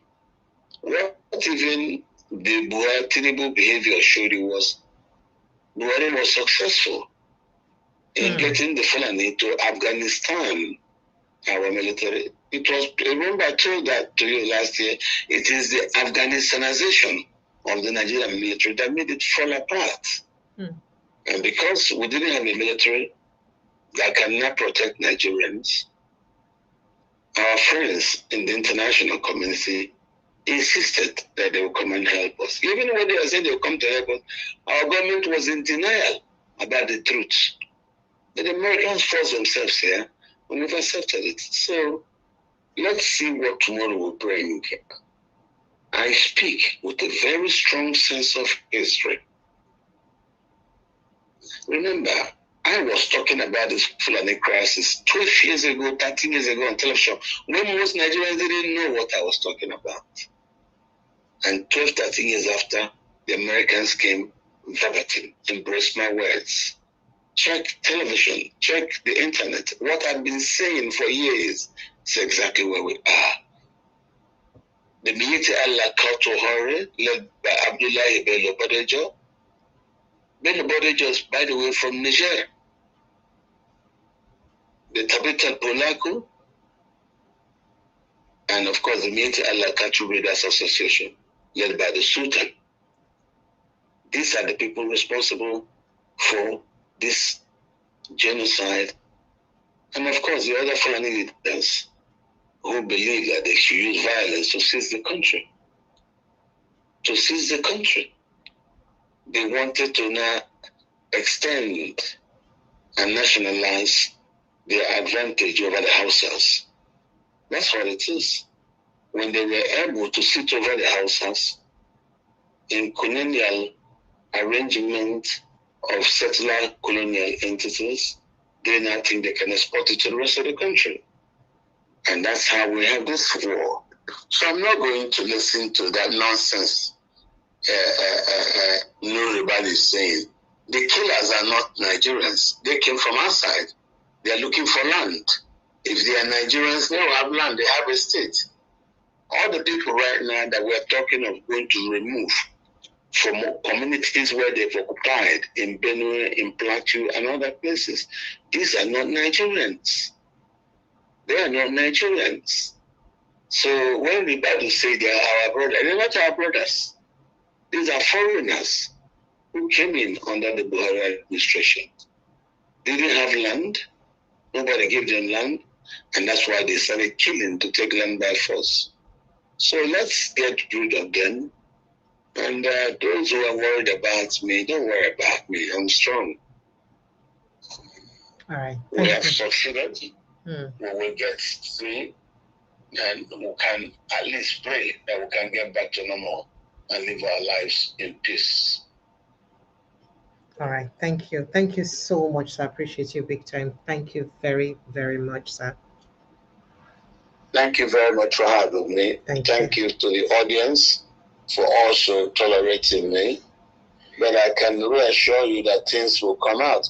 Nobody knows. I can't tell you myself what I think tomorrow will bring. But I can tell you that it will get better. We now know. If a man tries to kill you, I keep saying, and you dodge, and he didn't kill you, as the Fulani tried to kill us to take over our land, we will not forget that truth. In dealing with them again, we will remember that these are people who wanted to kill us, finish us, and take over our land. It is the coming of the Americans that has saved us. So nobody should tell me not to talk about it. We will talk about it. Thank you, sir. We'll talk about it. Thank you, sir. Thank you so much. I'll see you next Thursday. And hopefully, more stories we will talk about by that time. I appreciate your time, sir. Always a pleasure to have you here. No problem. Bye-bye. Thank you. Good night and God bless you. All right, Nigerians, that's the size of our package this evening. I'd like to say a big thank you to everyone who's joined us and tolerated us. It's always a pleasure to have you here and to discuss matter we concern us for Nigeria. Make we continue to talk for the growth and development of our nation, because the day we stop to talk, now the day we'll start to die. In fact, we'll never even stop to talk. We'll only die already. So let's continue to talk. And then take as much diverse opinion as possible, and then begin make sense of all of the opinion till we put the pieces together and make something we will move us forward, because all we want is the good of our nation. My name is Precious Enyi. Let's do this again tomorrow evening, God willing. For now, good night and God bless you. Protect your mental health.